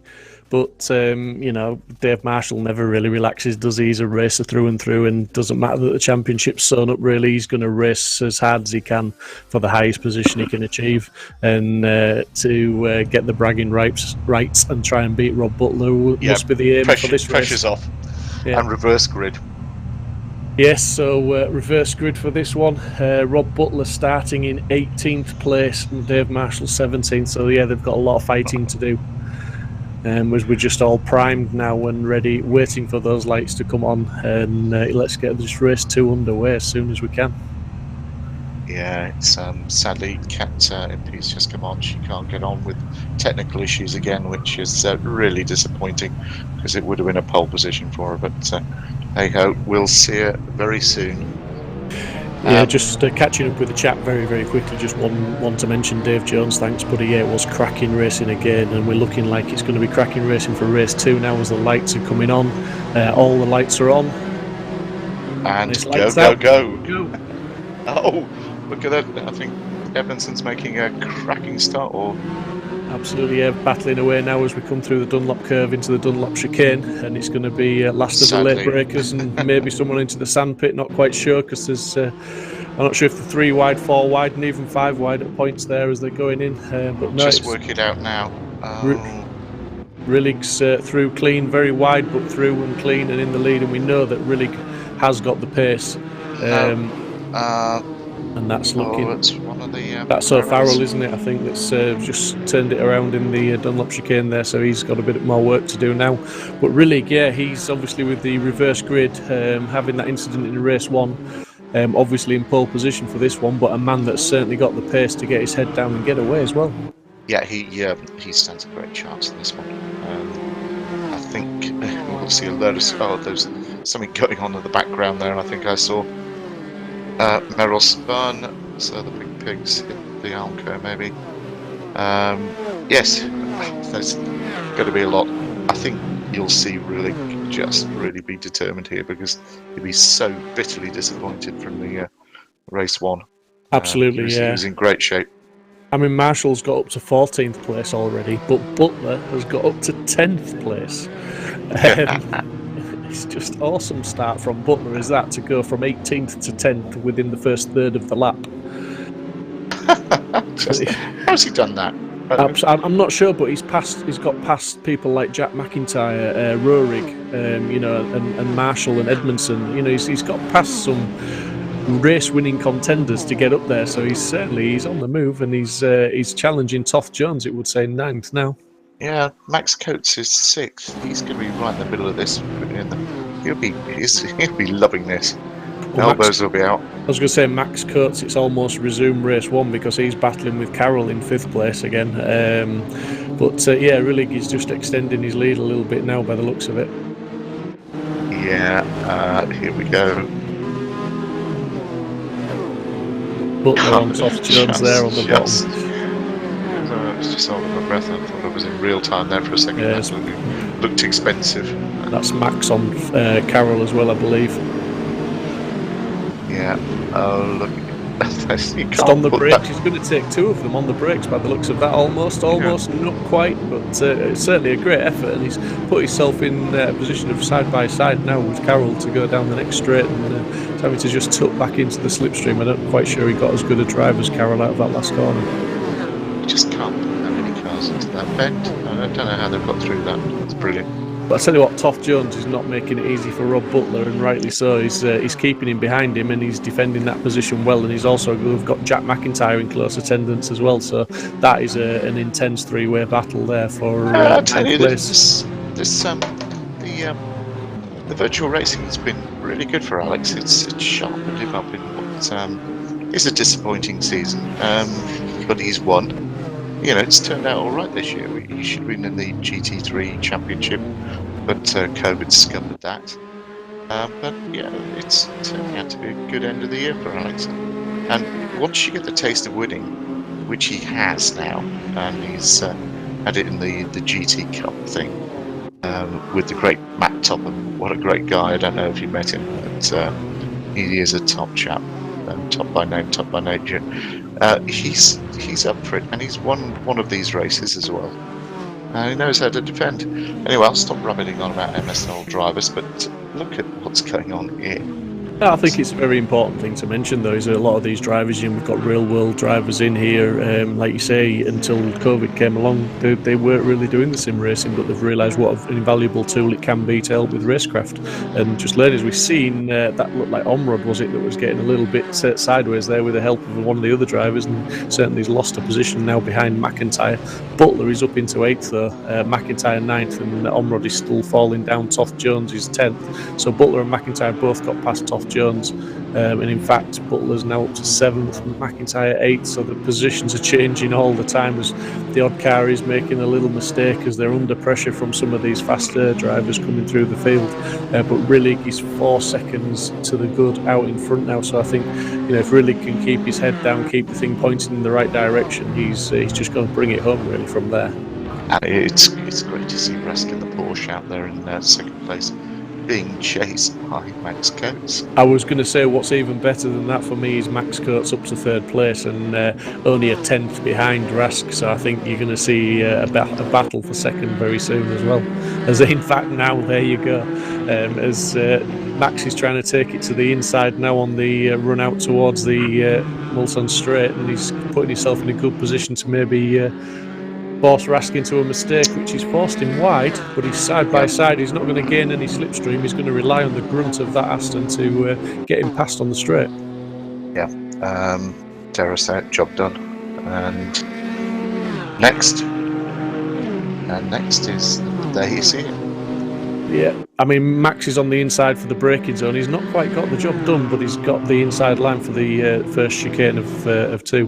And it looks like he may just get that done if he can manage to get it stopped and turned, and he does indeed, absolutely. We've seen he's a master of that. He did that in the first race, as well as we've seen Thorne and Carroll go side by side into that chicane as well. All sorts of nonsense went on in that chicane. Let's see what the end result is the other side. Yeah, well, at the moment it's Rillig in first, Coates in second, Rask in third, Thorne fourth, Carroll fifth, Butler up to 6th place, McIntyre up to 7th, Omerod 8th, Lamy 9th, Marshall up to 10th, Toft Jones 11th, Edmondson 12th, Hayden 13th, Rurik 14th, O'Farrell 15th, Dorman 16th. And it's all changing as I'm speaking. Max Coates giving Rask a little tap there.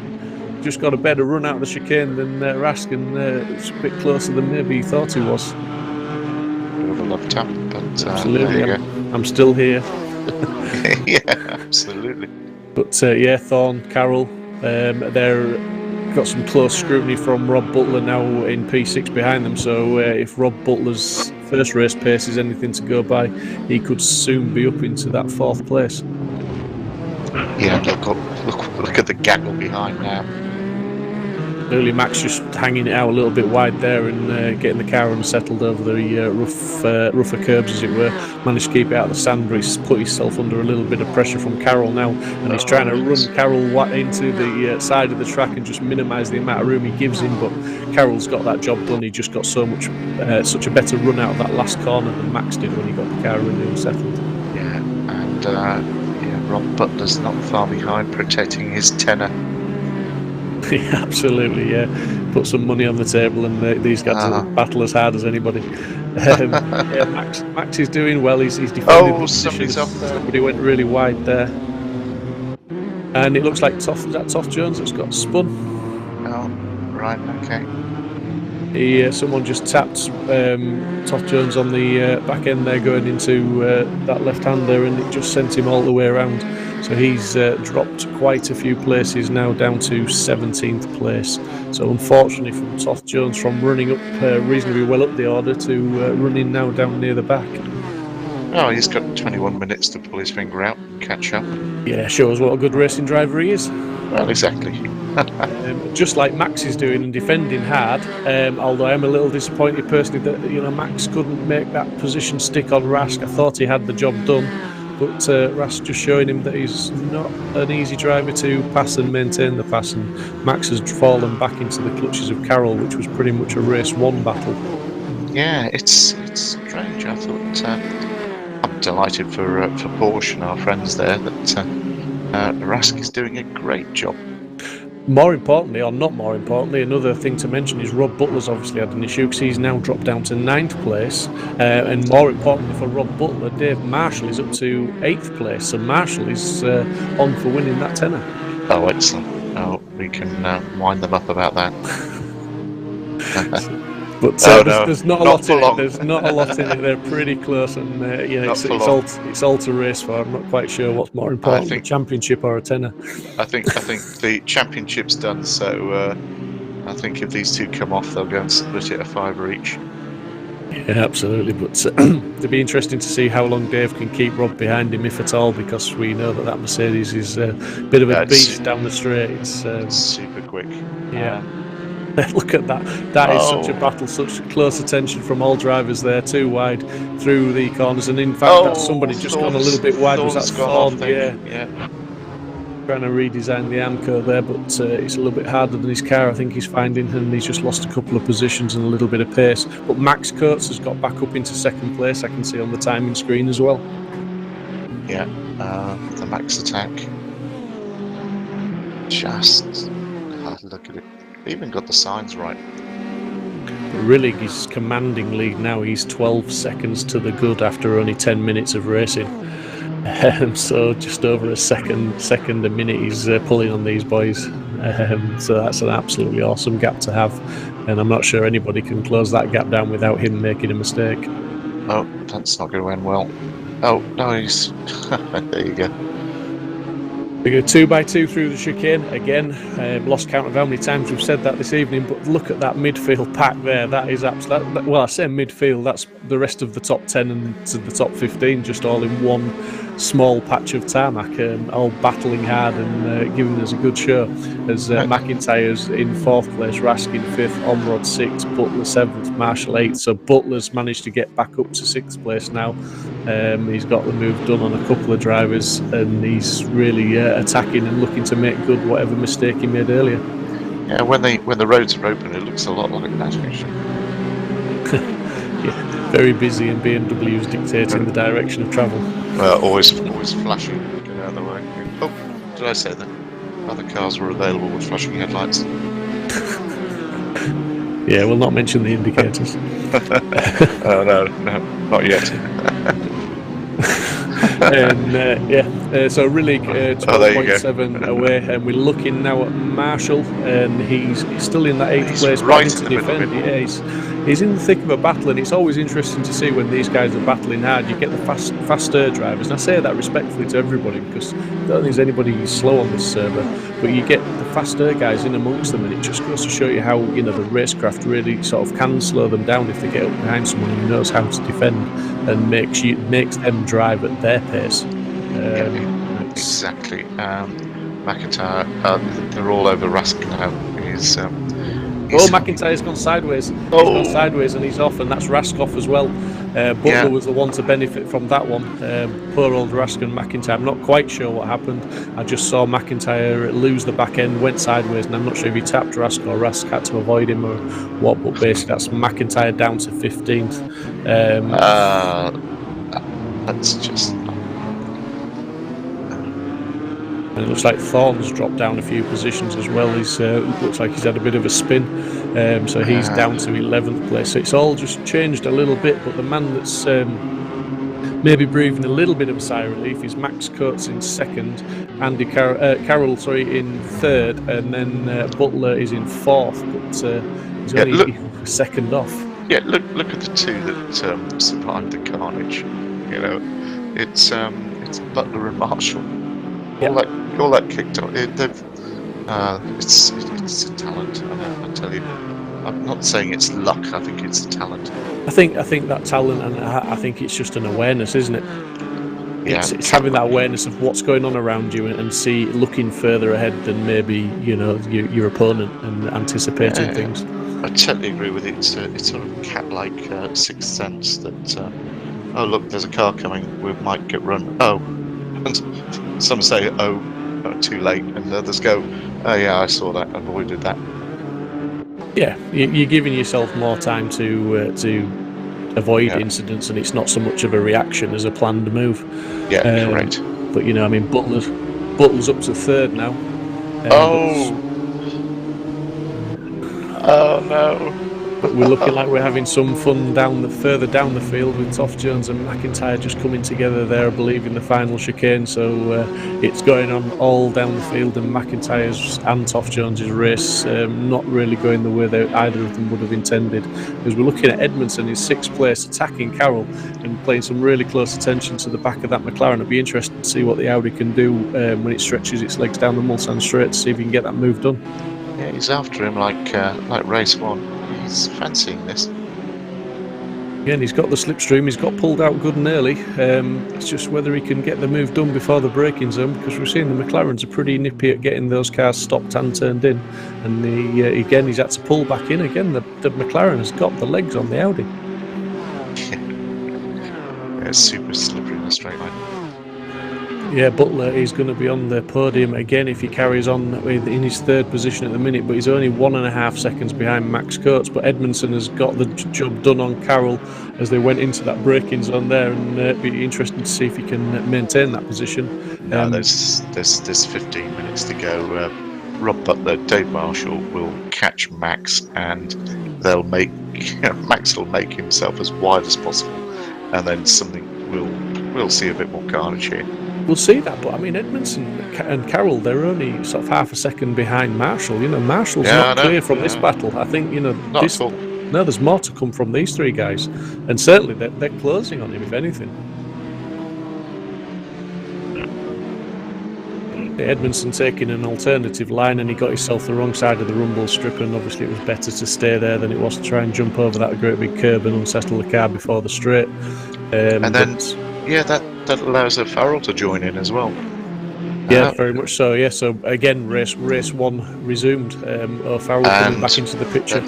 Rob Butler's just taken Max Coates, and cue Rob Butler. Where's Dave Marshall? Won't be far behind.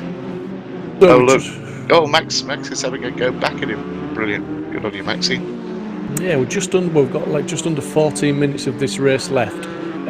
Butler's 15 seconds behind Rillig, albeit he's got Max Coates in between him again. As the side by side, it's showing Max Coates in second. He must have his nose in front.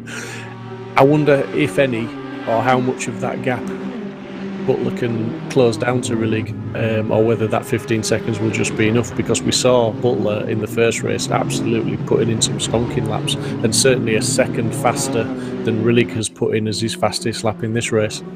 He's just going to somehow get clear of our Terrier, and this might be the thing. There's the power units are the same. Both Aston won't like me for that, but they're both AMG V8s, and they'll be flying flat out down here. Absolutely. Max is looking a little bit scuffed and battered from his battles already, with a little bit of paint missing off the doors. But Rob Butler's going to send that up the inside and maintain that line and gain that position. Now you would like to say that's job done. Sorry for interrupting you there, Martin. But you'd like to say that's job done. But this is Max Coates that's behind him. Correct. So nothing's over till it's over, is it? And look at Edmondson and O'Farrell and. Giving it, they're all still battling hard. Yeah, it's Dave Marshall is probably looking his mirrors, going, "What's going on behind me?" Because Coates is a couple of seconds down the road. You can see them, but this is a great battle. Oh dear, there's a spin there. Scruffy lines. One of the McLarens has disappeared. Yes. Yeah, it was Carroll. He just had a bit of an incident there, and he's dropped down the leaderboard. But Marshall, they were looking like they were close up behind Marshall in fourth, but it looks like he's maybe just pulled the pin a little bit and got a bit of a gap on them while they were battling. But Edmondson and O'Farrell are still within a second of each other and battling. And as we're looking at Rask trying to make a move on Thorne in front of him as they go through the Dunlop chicane. And certainly Thorne just got a little bit sideways coming out of there, got the back end squirming, and it cost him a little bit of time. And Rask is hard on his tail now. Just look at the gap now. Look how it's gone down. 16 seconds. Rob Butler to Rillig. 11 minutes to go. So let's keep an eye on that gap at the top there. That's going to be really interesting. Max Coates, he's still just a second behind. Yeah, interesting. Rob Butler's last lap was the fastest of the race with a 22.27, and let's not forget he was swapping places with Max on that lap as well. So this time he's got a clean lap. Let's just see what his pace is. Now we can maybe just pull the pin and go. Absolutely. Just looking further down the standings. Yeah, looking at Rurik, he's a 10th behind Merrill's at the moment for a battle for 12th place as well. That's another close one. That's Rask off and into the wall. That's not going to do his race any good whatsoever. He's picked up some damage there. Just seemed to drop it all of a sudden.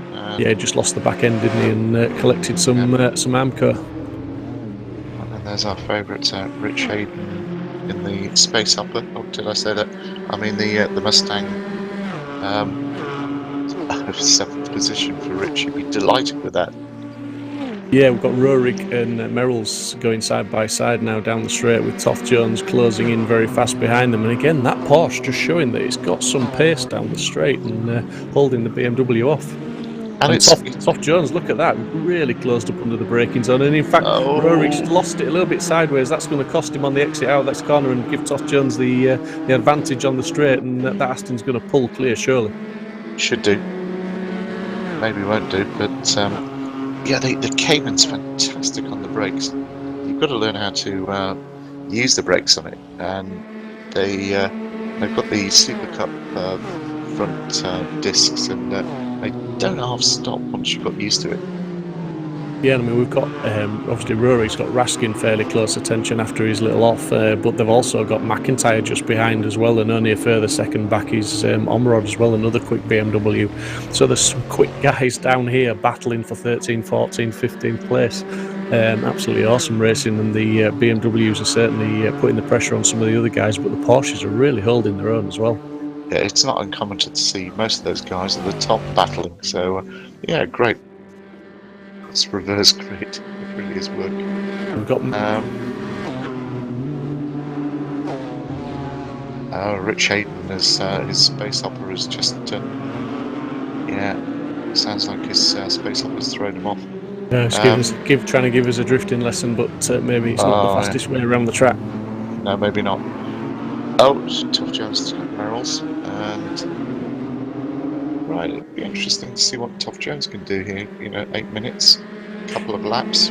Yeah, the drivers to watch for me at the moment are obviously Rurik, Merrill's and Tough Jones there for that battle, but also I'm looking at Marshall and Coates. Marshall's got the gap down to just under a second to Coates, and Butler's got the gap down to around about 15 seconds, so he's gained a second. I'm not sure, obviously we've only got 8 minutes left, so unless Rillig makes a mistake, I don't think Butler's going to close that gap, as we've just seen Rurik now all over the back of Merrill's through the Porsche curves, and really trying to put some pressure on him and get a move done, flashing his lights, showing his nose, pointing to the inside, but that Porsche's been very, very wide through there and really making it very difficult for him. Just keep it there, James. Make it as awkward as possible. Flashing your lights and indicating. Fancy because what's become apparent is if that Porsche can keep him behind through the twisty stuff, he's certainly got the legs to defend well down the straights, which the BMW there sideways coming out there, but Merrill's lost traction as well, and they're pretty much level pegging there, and it's looking like McIntyre's got the advantage. Yeah, sort of job done now. The BMWs have got the inside line, and it's just depending on what they do to themselves. Yeah, well, McIntyre certainly through the Dunlop curve and into the Dunlop chicane he's going in, but Merrill's is not giving up on that position, and he's fighting it all the way, but now he's got Rurik back up the inside of him, and it looks like he has lost those two positions, because now he is on the outside for the next couple of corners. Yeah, fair play. So, been enough move there, that could have been quite messy. Yeah, absolutely respectful driving as ever, though, wasn't it? It is. Merrill's has lost that. That was a real tank slapper. Oh dear.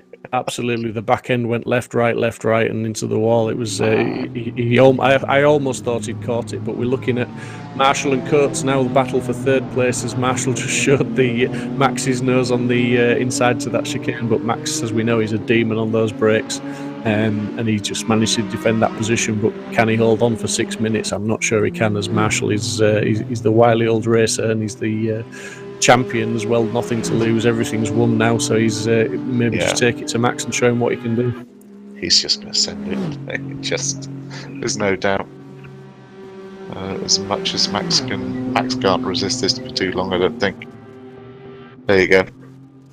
No, he's defended it. He's managed to do it on the brakes. The camera angle there was very deceiving. It almost looked like David got it job done, but no, he's making it very hard for Dave, and it's coming down the straight now. When they come into the right-hander, it'll be whether Dave can get to the outside, but Max, as you've said so many times, just knows where to put the car to stop the overtakes happening.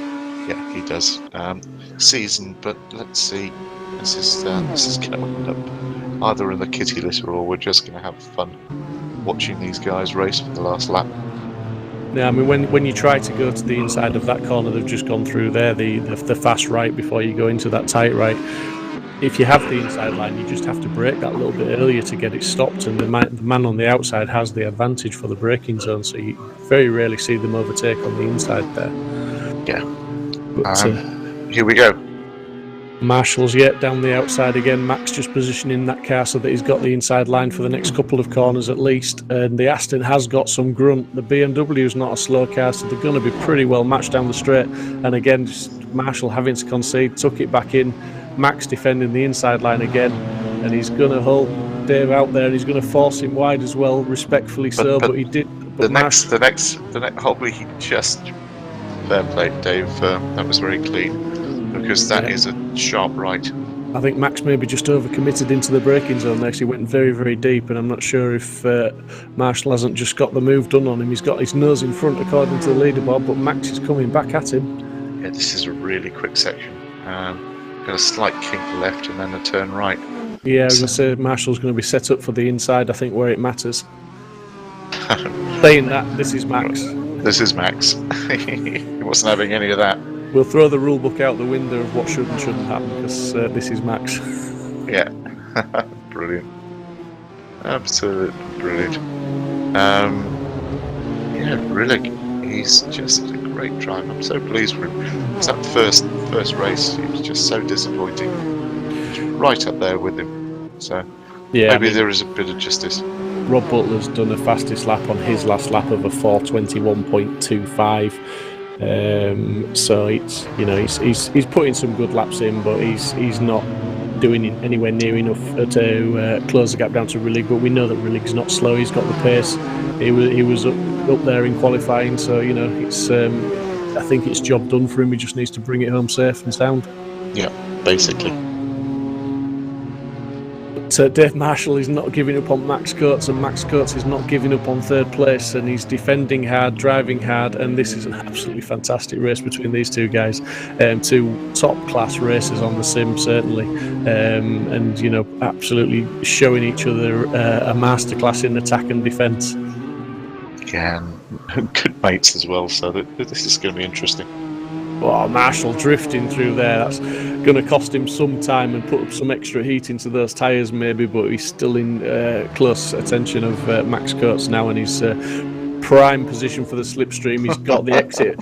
Him and Max took a fantastic line through there, but Dave is in the slipstream now. He's going to probably pull alongside Max, but Max is going to position his car for the inside into the first chicane. Yeah, that's just brilliant. Look at them. Rob Butler's all but settled, I think. Fantastic camera shot that there, just coming into the straight side by side. Max is going to get the job done on the brakes there, I believe, and he does. He's just having to keep it tight, keep it turned, just loses a little bit of traction there and has to adjust the steering, and Dave is almost pushing him now down the straight. He doesn't get any closer than that. Oh, here we go again. Tell you what though, Matt, that Aston really has got some legs, hasn't it? I mean, we saw Dave Marshall was pushing him, and you know, he's in the slipstream and he can't get out of the slipstream to get alongside. He's stuck there. Yeah, there's nowhere to go. And again, you stick that Aston with the Q branch extra width on it. It's not going to go anywhere. It's not going to let you out of the way.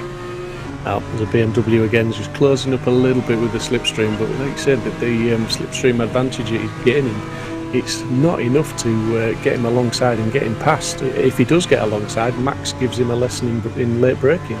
Yeah. I think the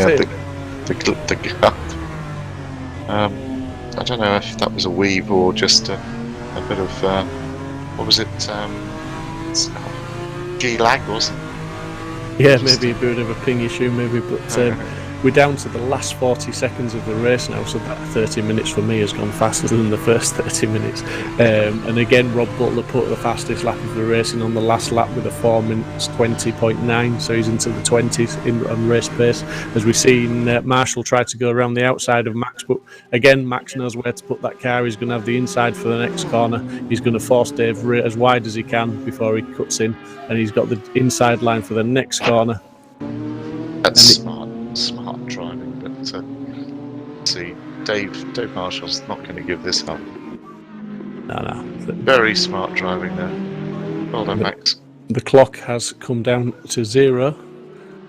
It looks like they're potentially going to have another lap to do anyway of this, so Rillig will be on his final lap now, I believe. Yeah. Are we doing final laps on this? And the race time's up?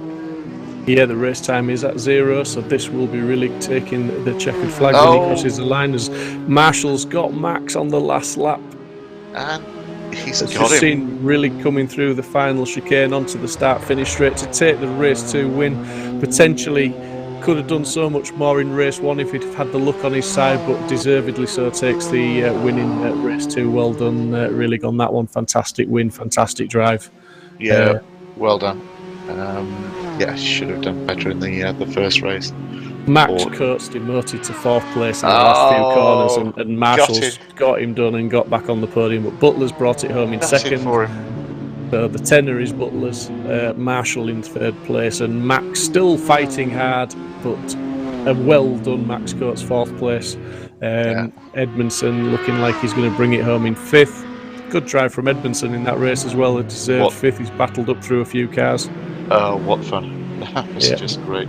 Dorman 6th. O'Farrell improved on his race 2, finishing 7th. Thorne 8th. Hayden 9th. Carroll 10th. Toth Jones brings it home in 11th. McIntyre 12th. Looking for Rurik in 13th. Rask in 14th. Omerod in 15th, and then there's Kenny Press bringing his car home in 16th place. Merrill's should be in 17th and Lamy in 18th. Absolute fantastic racing here from Le Mans tonight. Awesome driving from everybody, utter respect from everybody. Some very, very close racing, and to be fair, it's what we've come to expect from this series now, as this is my 3rd round commentating, and I've just seen some fantastic racing every single race. Reverse grids, doesn't matter, they just battle their way through, show some real racecraft, and as we've seen tonight, the battling is very, very intense.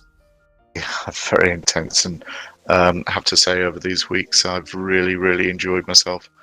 Yeah, what more can I say? Michael Yao, fantastic your vision and what you present us in the commentary booth is just brilliant, and the odd whisper in our ear when something goes wrong. Thank you, mate. Yeah, absolutely. We couldn't commentate without the pictures, obviously, and they're always top class. And as you guys watching the stream have seen, you request something like an onboard footage of Rob Butler in the first lap, and that's what you'll get. But yeah, awesome way to finish this championship off. Obviously, Dave Marshall is the championship winner. We knew that after race 1, but those guys don't give up, do they? He came from 17th on the grid to finish 3rd. Butler came from 18th to finish 2nd. So yeah, just goes to show. Yeah, and I guess we need to go and speak to our race winner, do we, Michael? Yeah, we will drop down into the commentary room. We'll have a chat with some of the drivers now.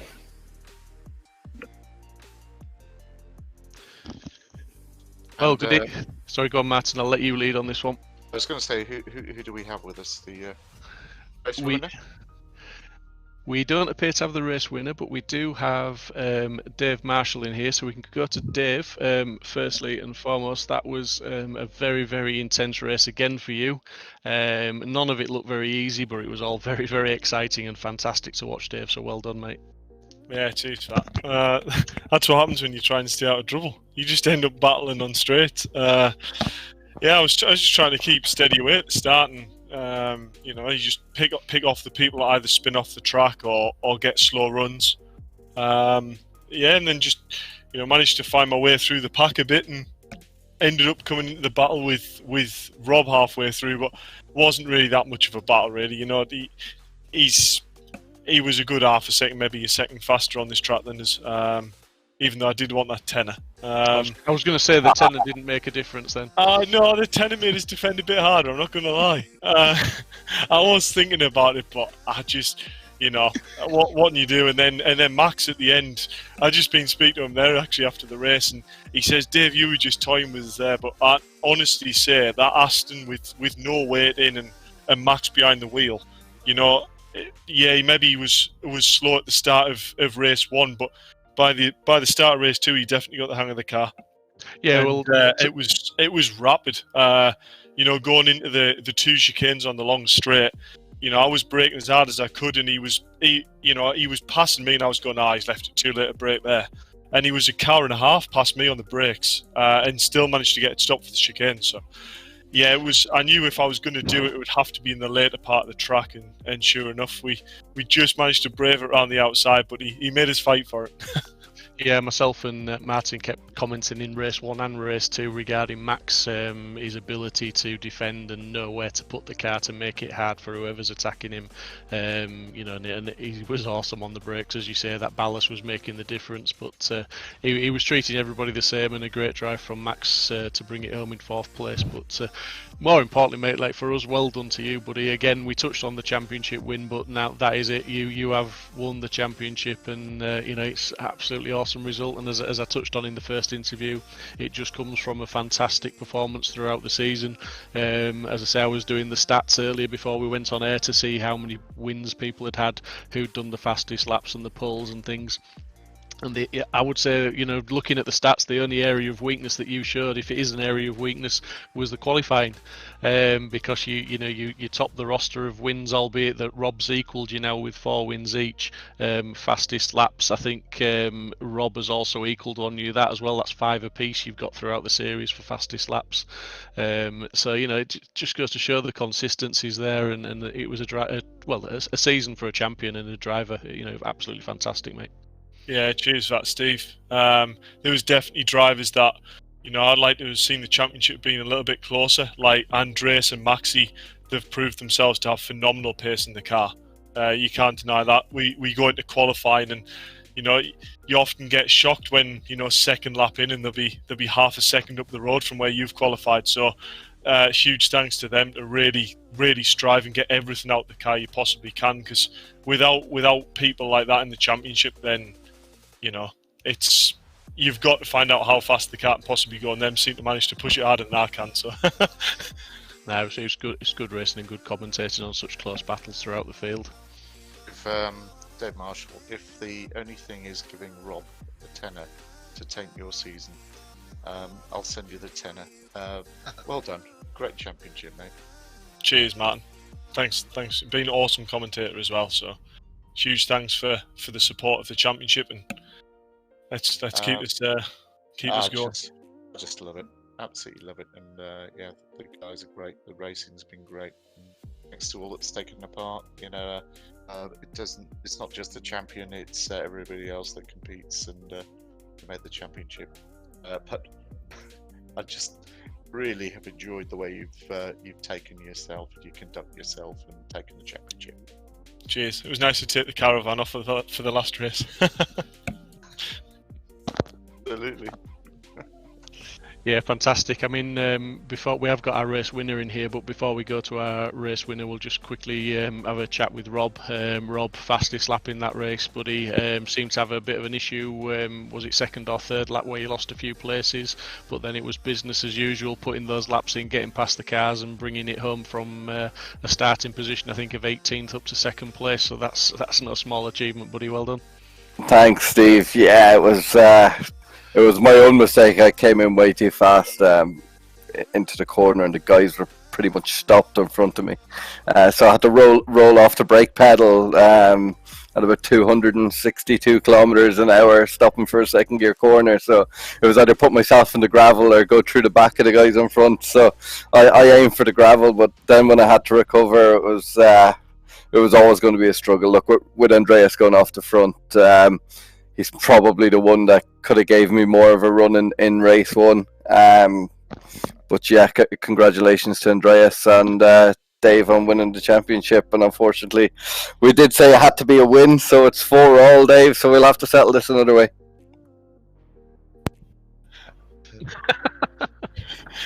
I don't know what that other way is, but we'll see in the Porsche, will we?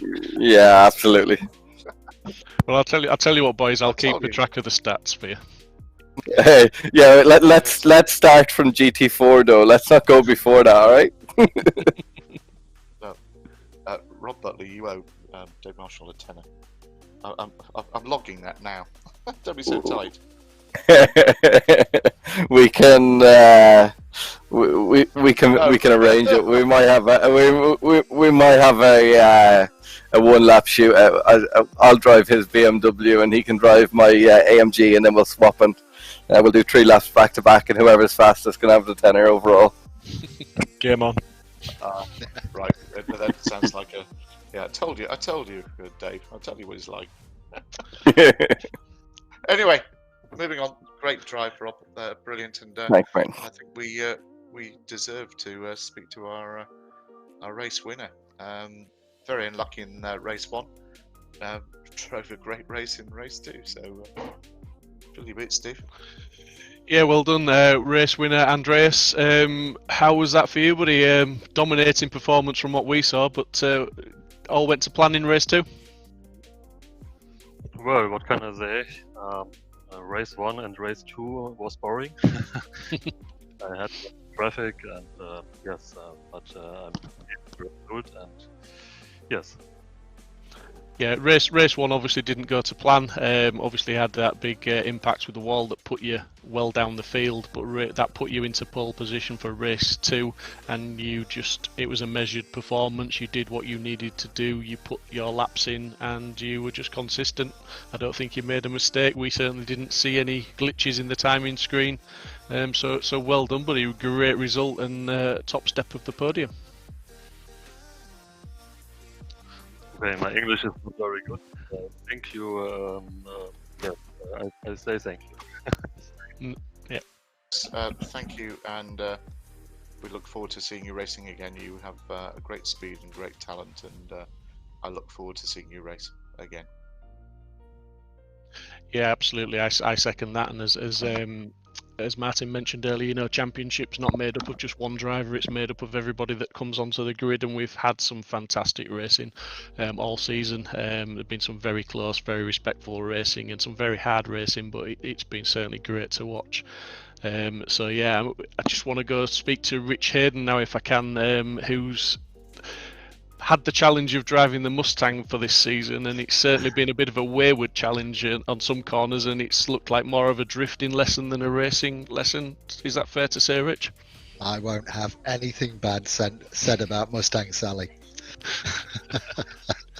It's all me. I blame the squidgy bit between the steering wheel and the seat. Yeah, but firstly, I would just like to say thank you to every single person that's competed in this championship. It's been fantastic. So thank you very much to every single driver. Thank you to you guys for commentating. It's been fantastic, and also Mike, a sterling job on the streaming. So thanks once again to everybody, and finally thank you to MSL for your support on this championship as well. So it's been much appreciated, and that's a wrap for the GT4 season 1. And we move on quite swiftly next Tuesday to our new League of Champions. So really looking forward to next week's racing. And we opened entry form, I don't know, maybe 4 hours ago. We've almost filled half the grid, we're over half the grid full already on entries. So that's fantastic news, really pleased. So within 4 hours, it's a great result, great reaction. Yeah. Thanks, Rich. Loved working with you, and looking forward to our future blossoming relationship. Indeed. MSL, Thank you, mate. VRRC, great to work with you guys. Thanks, mate. Yeah, absolutely awesome job, and thank you everybody. As we said, thanks for racing, thanks for the interviews, thanks for the entertainment. It's all been awesome. But yeah, as you said, Rich, season 1 is a wrap, and that is it. Dave Marshall, season 1 champion. Nothing more to really say. Absolutely. Well done, Dave. Some things never change. Brilliant. Thanks, guys. Sing Much now, appreciated. Thanks, guys. Thank you very much. Good night, guys. Good night. Season 1, as Rich Hayden says, is a wrap. Dave Marshall, season 1 champion. Fantastic position for him to be in. Fantastic drive all season.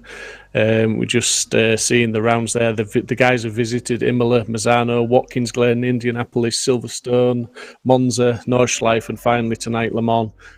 Some fantastic circuits there, and there's some fantastic prizes to be handed out to our top 5 finishers there. So, I mean, at the end of the day, if you want to get involved in any of this fantastic racing, please just head over to the Virtual Reality Racing Club website, don't forget League of Champions starting with the Porsche GT4 Championship. Sign-ups halfway full. We've just heard from Rich Hayden there, but it's not too late. Follow the links. There is a link, I believe, to the Discord channel in the stream tonight. Probably a website link as well. So if you click on those and to find out more information, it's free to join the Discord. Jump in there and you can have a chat with someone if you're struggling to find any information. Thank you for watching, and thanks for all the support throughout the season. I'm just going to go to Martin now, who has commentated for the whole season, I believe, Martin. So only fair, I think, that you just sum up this fantastic championship for us. Yeah, it's Steve. Really great to have you on board. Thank you. MSL have really enjoyed working with VRRC and all the other sponsors, Simply Race and Liscombe Park, Gorilla Mose, AF1 Designs, Hyro Marketing. Michael Yao, thank you. Alex, the commentator. Jonathan, been a great season. And thank you to all the guys that have joined in and provided us with some great racing. We are great supporters of all areas of motorsport and all sorts of abilities, and we are non-discriminatory, so come and have a look at MSL, and our website's quite there. I'll end the commercial there, and good night. Thank you. Yeah, thank you. Good night.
Between the two of them, The inside of coats, Artcis gets too heavily involved. and that's Whitehead and Coates.